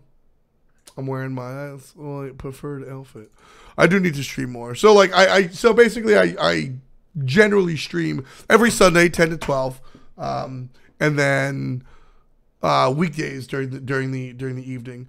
I've just been very, very sick. So 7 to 10 p.m. I now stream on Paladin's Game. Twitch.tv/Paladin's Game. Basically, it is Smite Game but with paladins. Go ahead, Spicy. So it's yo, Sam, I didn't mention you specifically, but I said I hung out with a bunch of cheeky EU dunce. Sam gets Putang. He was one of the EU dudes that I was talking about. I was hanging out with a friend, and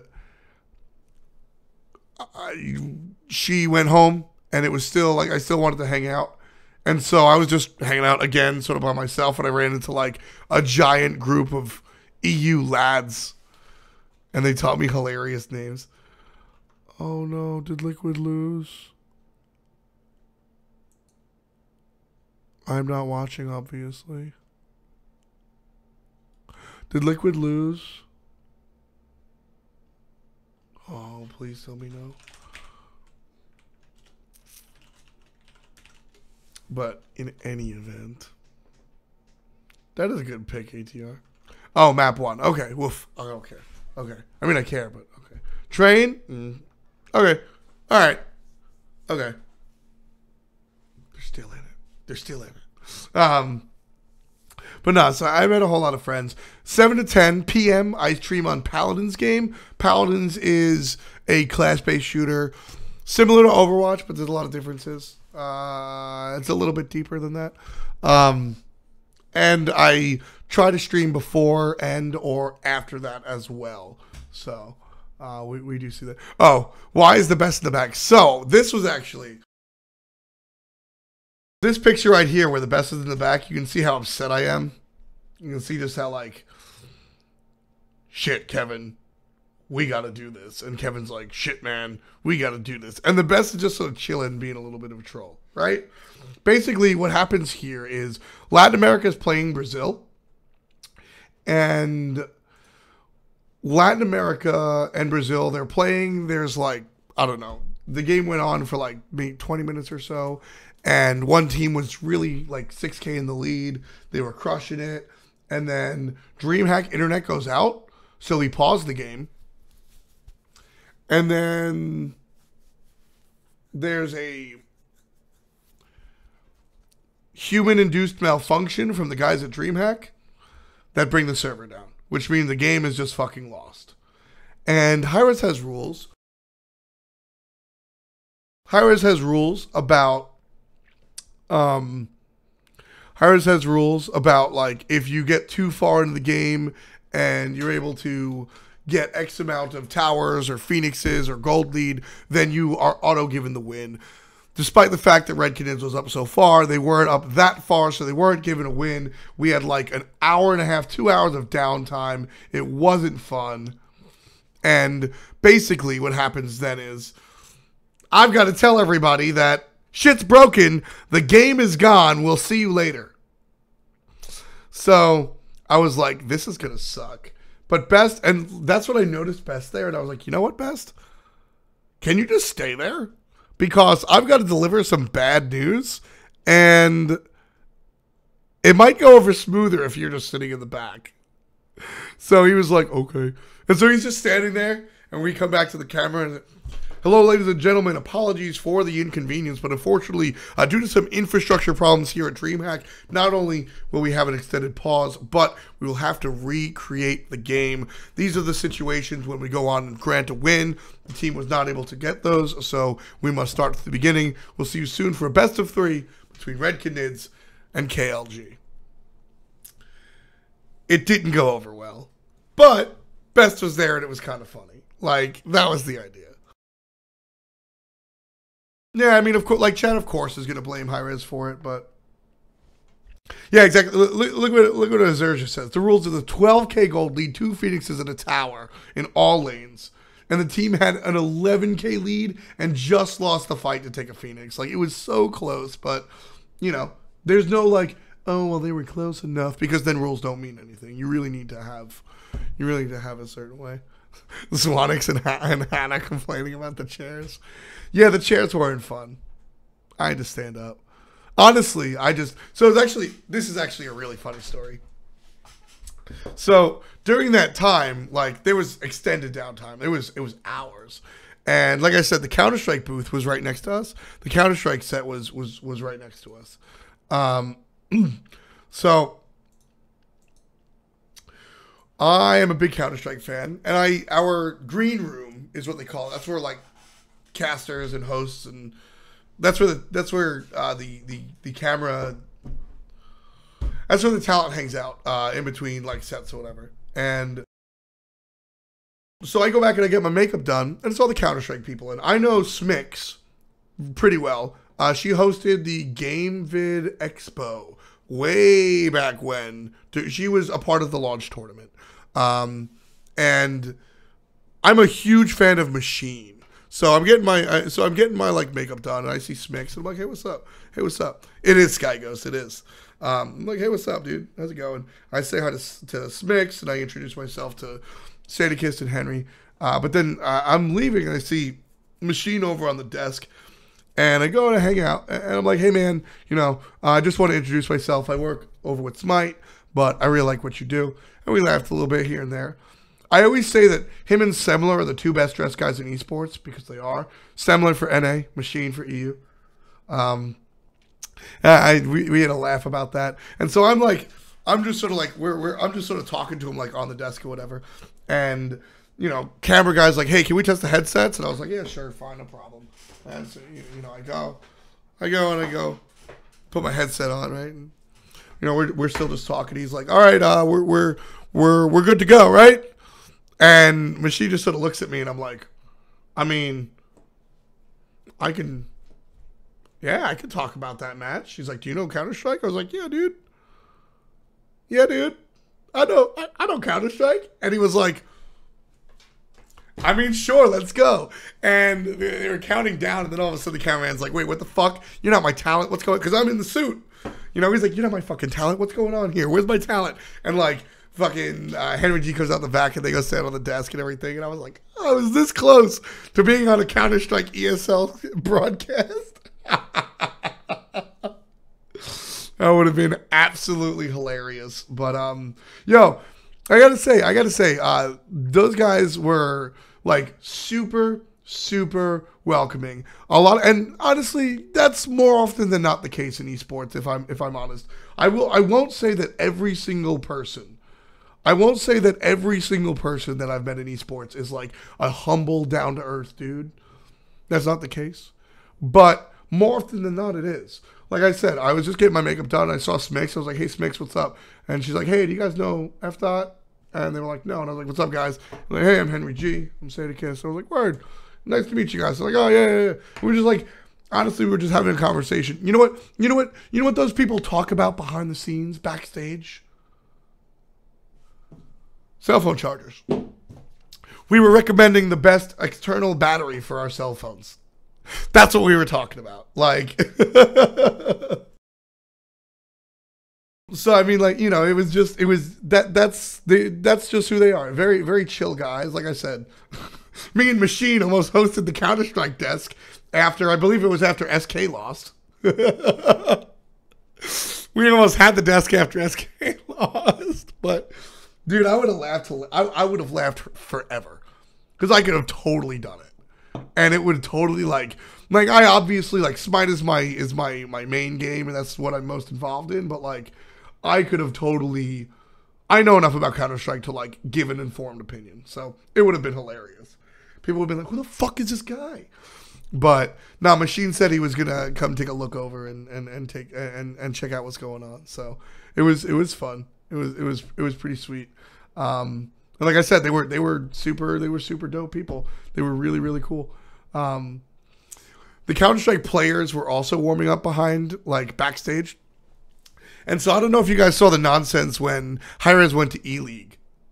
Hi-Rez went to E-League. And while Astralis was playing, Hindu Man started this chant. There's only one Dupree. There's only one Dupree. Out of nowhere. And we started singing it super loud. Like, not even during the games. Just like, there's only one Dupree. Just like screaming it. You can really tell my voice is fucking gone. And so I'm walking through. Basically, like, Smite's over here. It's all this backstage shit. And I'm walking through, and down this hallway, there's all the players like warming up or whatever. And I see it's Astralis. And I'm just walking through, and I just go, "There's only one Dupree. There's only one Dupree. There's only one Dupree." Just like loud enough that he could hear, but not like obnoxious. And he just goes, he's like, "E-League, was that you?" We had a laugh about that. It was really fun. He was a good dude for sure. Who else was there? I looked at the Heroes of the Storm stuff. The game doesn't really interest me. I don't know any of the personalities. I don't know any of the teams. I definitely don't follow it. And then I guess one of my favorite things about DreamHack was I finally got to meet a very old friend, which is something that only our generation can say, right? I mean, I guess if you're older and you have a fucking pen pal, but like, who has a fucking pen pal, right? Like, so once upon a time, I still am a nobody, right? But like, I didn't really, I was straight up, like, I was watching Smite and thought it was cool, and I like was just, hey man, this is pretty sweet. KO does play HOTS, yes he does. I was like, hey, it's pretty sweet, and I wanted to get more involved, so I started writing on a blog, but I wanted to get like involved. Like, I wanted to be a caster. Yeah, KO's on Tempo Storm. I wanted to be a caster essentially, but I wanted to be a pundit. Like, I want to talk about the game, and I want people to listen to me when I talk about the game. And so I was looking for really any start into the industry. And the start that I got was SK Gaming. A woman named Curly Chan, well, I mean, Irina, but a woman named Curly Chan, I was like, hey, SK was like, hey, we're looking for writers. And I was like, yo, me. So I sent her an email, and Curly Chan was like, sure. This was like 3.5 years ago.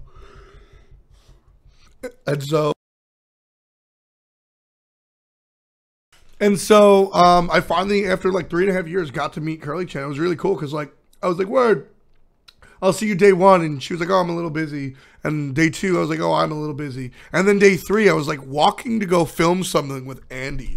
And like we just see each other. We just see each other. I was like, holy fucking shit. Like, oh my God, I've known you for like 3.5 years and I'm seeing you in person for the first time. This is insane. It was very, very, very, very cool. So that's a very uniquely millennial experience, to use a buzzword. That's pretty much DreamHack. Had a shitload of fun. Met a whole bunch of new people. Really got to see a lot of the European fans out there. Shouts to Zwanix and Hannah and Eddie and a lot of the other people that I actually met at DreamHack. Very, very cool shit, man. Very cool stuff. I was very excited to really meet everybody. So that was pretty much the dopest part. So want to go over rosters real quick for everybody. Envy is now Cyclone Spin, Skeleton, Kiki, Polar Bear Mike, and Oceans. And for Soar, Hurwind and Homiefe are gone. Snoopy is there in the mid lane, and nobody knows who the jungle is just yet. I want to see Anderson there. Xing is a free agent, but I don't think he winds up on Soar. I just think Andy can do better than LG. I'd like to see Andy there, but we'll see. We'll see. We'll see. I don't know. That should be it. You guys have any questions? I saw a couple of questions and stuff. We'll do some Q&A before I bounce. Where do I think Omega? Here, let's actually do that, shall we? Q and A. Bam. Boom. Boom, boom, boom. I'll just put this here on the door. Does that work? It's just chilling on the door. So we'll do that. And Q&A time. Twitch.tv/fslag. I don't think that helped any of my viewership, but whatever. We're all we out. So, if you meet F-Swag, you have to do it in a pocket. KSP, I will destroy you. Where do you think Omega's going to end up with all the roster changes? I don't know. I'm not sure. Not eager. Not eager, not sore. I feel like Enemy's a possibility, but I'm not sure if he would work in the pain system. Yeah, I'm not sure if he would work in the pain system, honestly. Liquid won the pistol round. I feel so torn because, like, Liquid, Hiko, I root for Hiko more than I root for Liquid. But SK. I've been rooting for SK Gaming since, like, 2003. So I always feel so torn when it's SK versus Hiko. Or, I mean, it never is, but now it is, and I'm torn. Mascot removed from Denial, that's what I've heard. Do you know what's up with ALG? No news on who's going to replace Oceans just yet. Right. So there's a picture of me choking Raffer. Right after Panthera wins. They're coming up and, like, the casters are doing the post game, and I'm waiting for the interview. And me and Raffer are good friends. I wasn't actually choking him out. We were having a good time.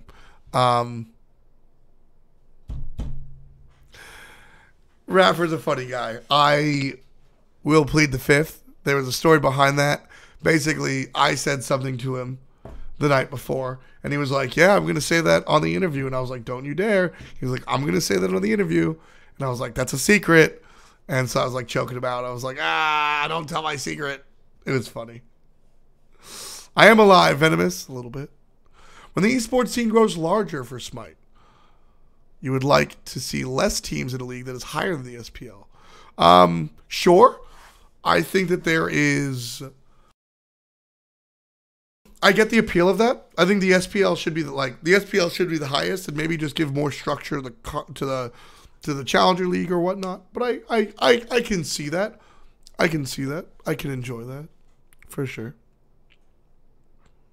Why does an LG reassemble COG Prime? That is a old ass team. Can I change my Avi on Twitter? What? You don't like the beautiful, you don't like my summer look? You don't like my summer look? This is my summer look, man. What's wrong with this? What's wrong with this, man? I don't see anything wrong with it. Hannah, it's actually really funny. Multiple people have sent me DMs saying that my Abby is bugging them out. Don't worry, I'll go back to unimpressed F dot at some point. But for now, I'm having fun with my summertime highlights.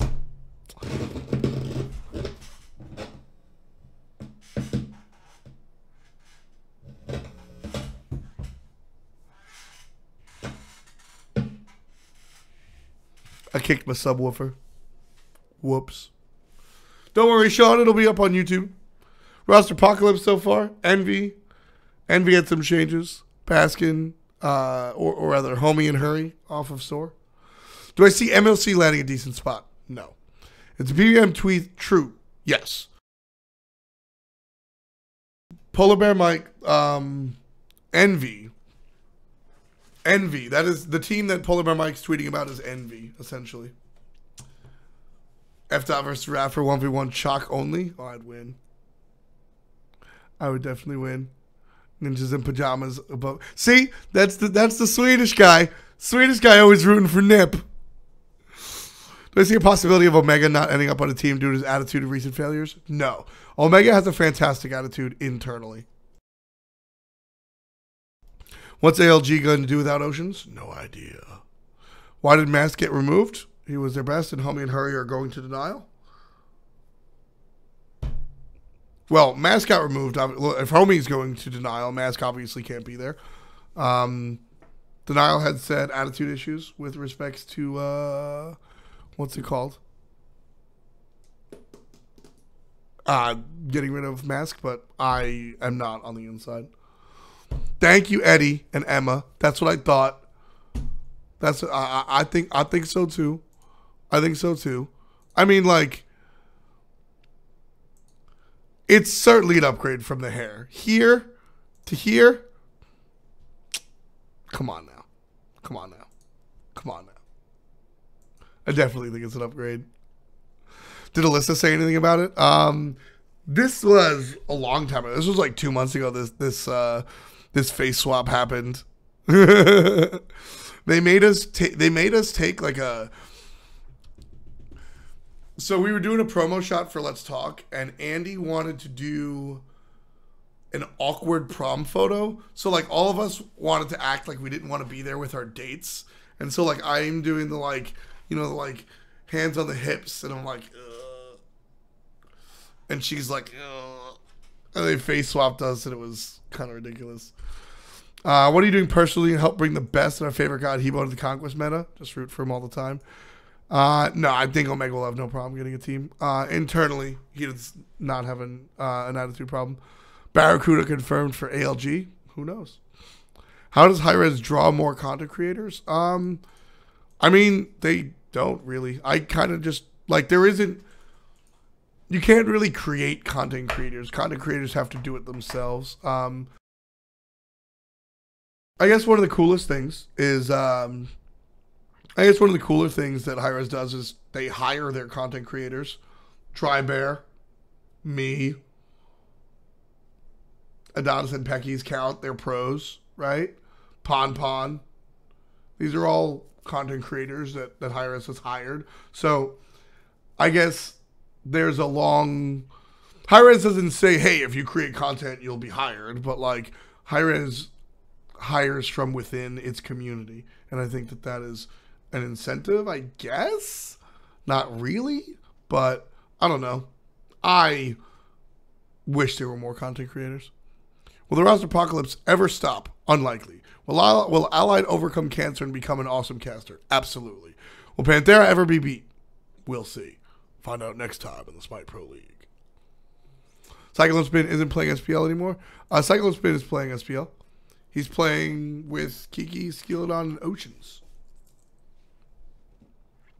And if he's going to stop with PvP and Oceans, we'll see. We'll see.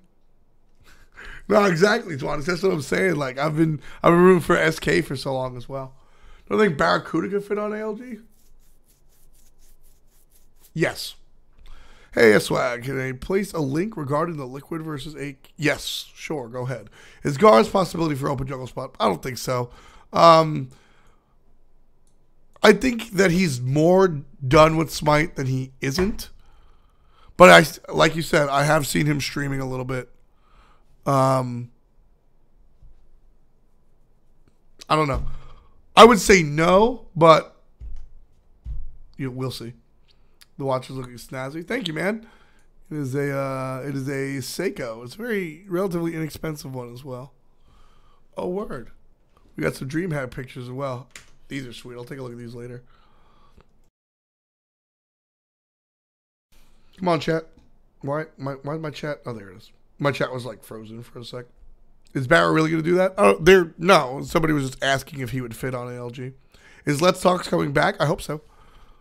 PB on the street also confirmed Cyclone was trolling and he isn't leaving Envy. Yep, that's good. I played FaZe Rain. I live really close to him. That's dope. That's really cool. FaZe team has been actually really fun to watch. They're like a bunch of individually talented players that need to bring it back together. Like they need cohesion. They remind me of, I don't know. I feel like they remind me of old TSM, who won despite not having a lot of cohesion. But I think there should be an SPL-ish for not. Unfortunately, it didn't make any sense, Nathaniel. There is a Challenger League, which I think is what you're speaking to. There's a sub-league for players that are trying to make it into the SPL. The Challenger League is there for sure. LG is splitting? No, not that I've heard. I'm doing pretty well, Mr. Rooster. And kettle corn is, it's an above average snack that I don't partake in a lot. I've missed so much in regards to drama and Ross. So, yeah, basically, we did a little bit earlier, but basically, new Envy is Cyclone Spin, Skeleton, Kiki, Polar Bear Mike, and Oceans. Soar kicked off her win and Homie FA. And they will have Snoopy and an unnamed jungler. And Homie and Whirlwind will go to Denial. Mask is without a team at the moment. One other thing is, so you think test program, looking back on it? I think a half and half for Velocity. I think there was probably a little bit more good that could have come from it. But we did get those guys to like cast Xbox World, so that was fun. But looking back, it was more of a fun exhibition. There's not a lot of casting talent out there. And in fact, I'm going to do something. So once upon a time, guys, there was like an old Reddit thread made by DM Brandino. And it was basically like, hey, we want to, I don't know where it is actually. Supposed to say, hey, I want to find some casters, and they couldn't find any casters, and I responded to it, and the rest is history. That's why I'm a caster. So I would like to do something similar for the people. I've been doing casting lessons. If you guys are interested in being a caster, I have been doing casting lessons for people that have been interested, and people have liked them. So hopefully we can get more casters out there, because there's just not a lot. I don't like baths. I feel like if you take a bath, you're just sort of like sitting in your own filth. I'm a shower guy. I know you like to. I do like you like to sit in your own filth, TSA, but that's not me. Do I think Panthera will ever change rosters? Yeah. If Reels wants to play Hunter, I think he's a better choice than Emilito. But I'm not sure if Panthera think that. But I don't think they need to. They're totally winning. What's up, Volpixies? You slept through it. Way to go. Your buddy and I are developing a Smite-themed 40k style board game. Think there'd be interest? Sure. I don't see why not. I don't know the legality on making something Smite-themed, but that sounds like fun. If Soar stayed together, got another split of experience, they would have shot again. Yeah, I believe that more than I don't. But it was, well, no, I don't. Because of the, like, if you're not going to work well together with your teammates, you're just not going to work well. So there's that. Barra did not leave LG. Why do people think, wait, did something happen? Why do people think that Barracuda left LG? What team do you think will bring out Fafnir? Eager? Or Panthera? Barra on ALG is such a downgrade for that guy, but did Barra leave LG? No. And ALG and LG are probably kind of evenly matched. To my knowledge, Barra hasn't left LG. Yeah. Why do people think Barra left Luminosity? Out of the top 3 NA teams, what team do you think is most likely to fall from the top? Soar. Demi was streaming today? Nice. Is Kret dead? No, Kret is a lead designer on Paladins. Well, not lead designer, but he's a designer on Paladins. And hey, Kret was on the Joust broadcast yesterday. So that was fun. Does Ricochet proc Bluestone? When you double bounce? It only procs it once. Do you think Enemy will make a change? No. Am I surprised that Oceans left ALG? No. The only thing that will be 100% sure not that Rouse changes Panthera? Sure. I like Skildon too, Bullpix. I think ALG will ever become a top team. I won't say no. Can I elaborate on the situation with Soar? Hurry and Homie is gone. What happened there? We talked about it at length a little bit earlier. But basically, Homie FA and Baskin didn't get along. Whirlwind, they said he was kicked for performance reasons. Homie FA seemed to have thought otherwise. There was just personality conflict. I don't know who's going to replace Oceans on ALG. I don't know. I really don't know. I want to see Annister leave LG and go to Soar. And if that happens, then I think Barracuda goes to ALG. But I really don't know who's out there. Bronx Bombers, maybe? Send me a message on Twitter, J-Star. Send me a message on Twitter. I have my DMs open. Basically, we're doing $25 an hour. And we look at your VOD. I talk generally and specifically. And we pretty much figure out like what you want to do and get you in the right direction that you want to be in. So it's very much personalized. I don't just open up a book and go, casting 1, this is what you do. It's very much personalized stuff. When you say the lack of talent, you mean talent just existing talent? Yeah. There's just a lack of existing. There's a lack of talent that is out there. I think there's more oceans, more like secret talented players than people think, and I'm excited to see more of that. Last movie I saw in the theater was X-Men, the whatever. I'm in love with Olivia Munn. I want her to date me. If any of you guys know Olivia Munn, can you holler at her, please? After talking with Raffer, he said him and Reels don't work as a dual lane for some reason. There you go, then. Then that's not going to happen. You think I'm the only guy that thinks Reels is better than Emil? That's not true. We're a Cyclone playing solo? Yes. Yeah. DM me, for sure. Aurora doesn't like Fafnir? That's upsetting. See? Adapting said Reels is better. Reels might be the best hunter in the world. I don't know. I don't know. Do I think Zeros deserves better? Absolutely not. I think Reels deserves better. I think Zeros is a fantastic player that has made his bed. Madman Mark, you coming back? Don't fucking troll me, Madman Mark. I hope you're coming back. I'd like to see you play again. Why do I suck at making pina coladas? One, I'm used to using alcohol, so without having alcohol in the pina colada was like messing up my fucking like parts. Two, I didn't have any fruit. So like that was also messing with me.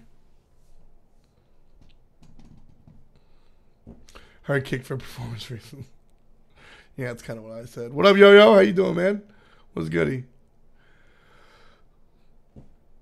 Am I rocking a Euro cut? I don't know. My stylist is making me look real good, and I'm down with it, so I'm down. Olivia Munn is totally bae. I'm glad we see eye to eye on this ABC. Disagree with LG and ALG being in the same spot. Last split, ALG was fighting standard relegation. So, well, but you got to look at where the trend goes. You can't just look at the standings and go, okay, that's it. You got to look at the trend. Once Weekend joined ALG, they started doing a lot better. And towards the end of the season, LG started doing a lot worse. So one's trending up and one's trending down. I think that they're relatively even. Well, sure for velocity, but I'm a gentleman when I choose to be. I would definitely take Olivia Munn down to a good dinner. So Paradigm came fourth at Worlds. Yes, they did. Did I hear anything about Latin or Chinese rosters? No, not really. China's really hard to get info on. But the Latin American rosters, I generally check in like once a month. I'll look at Latin America and OPL and see what's going on internationally. I don't look at those scenes as hard as I do North America AU Smite, but I don't ignore them completely. Kiki is playing mid. Adapting never said that such thing. The guy said something random. I don't know about that one. Do the employees at higher studios play Smite? Many of them do. Not everybody, obviously. Like marketing guy and video guy probably don't.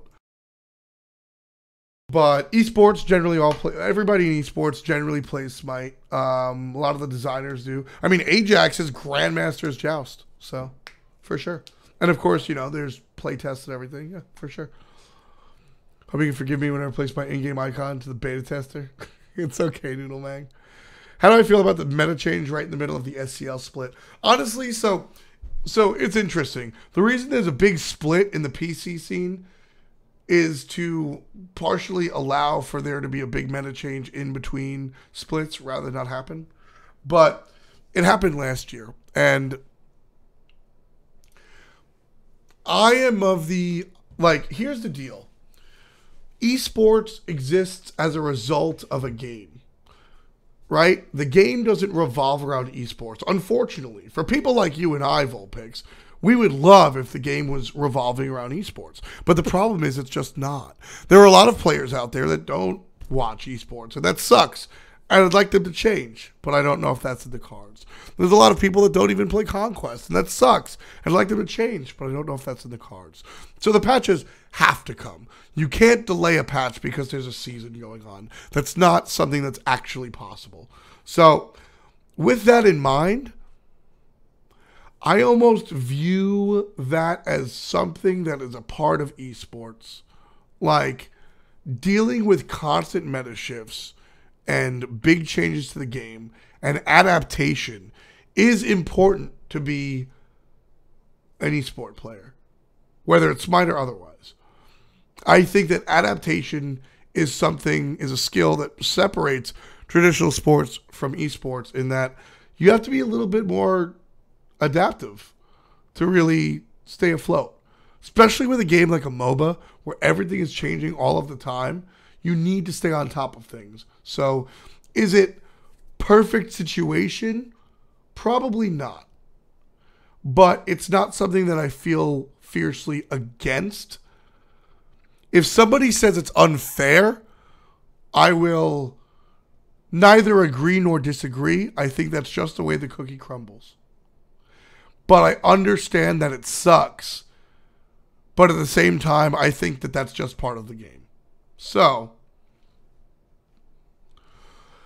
when is the summer split starting? There is no summer split for the SPL. There will be a fall split, and that's very soon, actually. Any word on the whereabouts of MLC and Omega? No. I'm not sure. I don't know. I have no idea where they will land. I could even call it a pina colada to fruit or alcohol. Exactly. It was just coconut cream. I got that wrong. I also was not using coconut milk correctly. It was just not good. So it was not a good time. MLC will place Lazarus on ALG. I don't know. Is Yaman a cutie? Absolutely.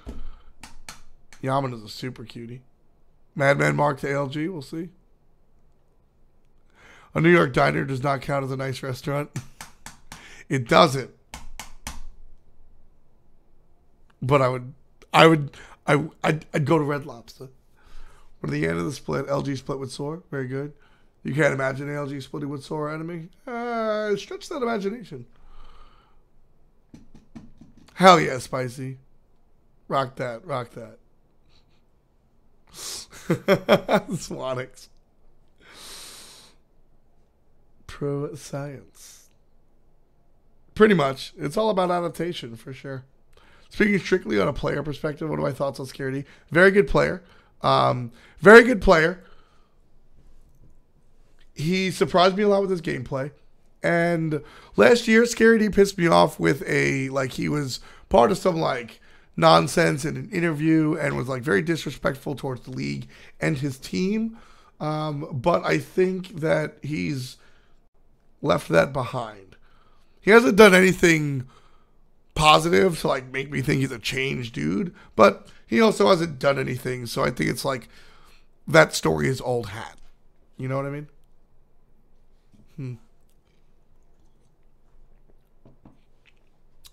I disagree. Baskin really is that good. Heroin is swapping out for Snoopy, which I think is probably even. We don't know who Homie will be swapped out for, but I don't know.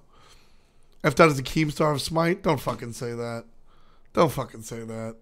I don't insult you in your house. Don't insult me in mine.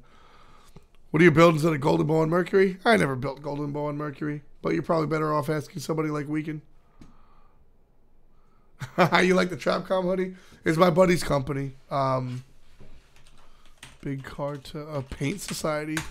Now, it does take him forever to fucking send shit, but you can customize stuff. My opinion on Taco Bell? It's alright. Not my favorite. Why does Chaos remind you of MLC? He shouldn't. Talking smack about New York diners. That's what I'm saying. Is Lazarus playing in the fall split? I haven't heard otherwise. And there's that. So, that's going to be it. Nice. 35-minute Q&A. Not bad. It's been a couple of weeks, and we still got a whole bunch of people here. I really, really appreciate that, guys. That's pretty dope.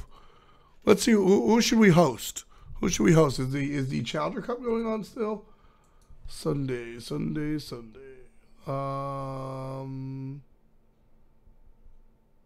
Challenger Cup is on Smite Game 2, right? Smite Game 2. North American Challenger Cup Week 6. Yes. Let's watch the Challenger Cup. They're going live very soon. So that's what you shall watch. I appreciate it, guys. It's been dope. Shouts to the new subs and everybody in between. I'll be up on YouTube, youtube.com/f.ny. And of course, the stream is sponsored by Into the AM. You can see the little thingamajigger on the bottom left of the screen. It's a clothing store. Buy some shit. Basically, if you use code FDOT, I know I just said I'm not Keem, but here I am with the code Keem. Code FDOT, that saves you 10%. And you give your boy money. Every little bit of money, like you spend some money there, I get money, and it's pretty sweet. And like I said, there's a little bit of a discount as well. And if we spend enough, or if you guys buy enough shit, we can make our own clothing, which is pretty sweet. We have to sell $1,000 right now. I sold 300, so we'll see. Thanks a lot for watching, and I will catch you guys next time. Peace, and much love to you.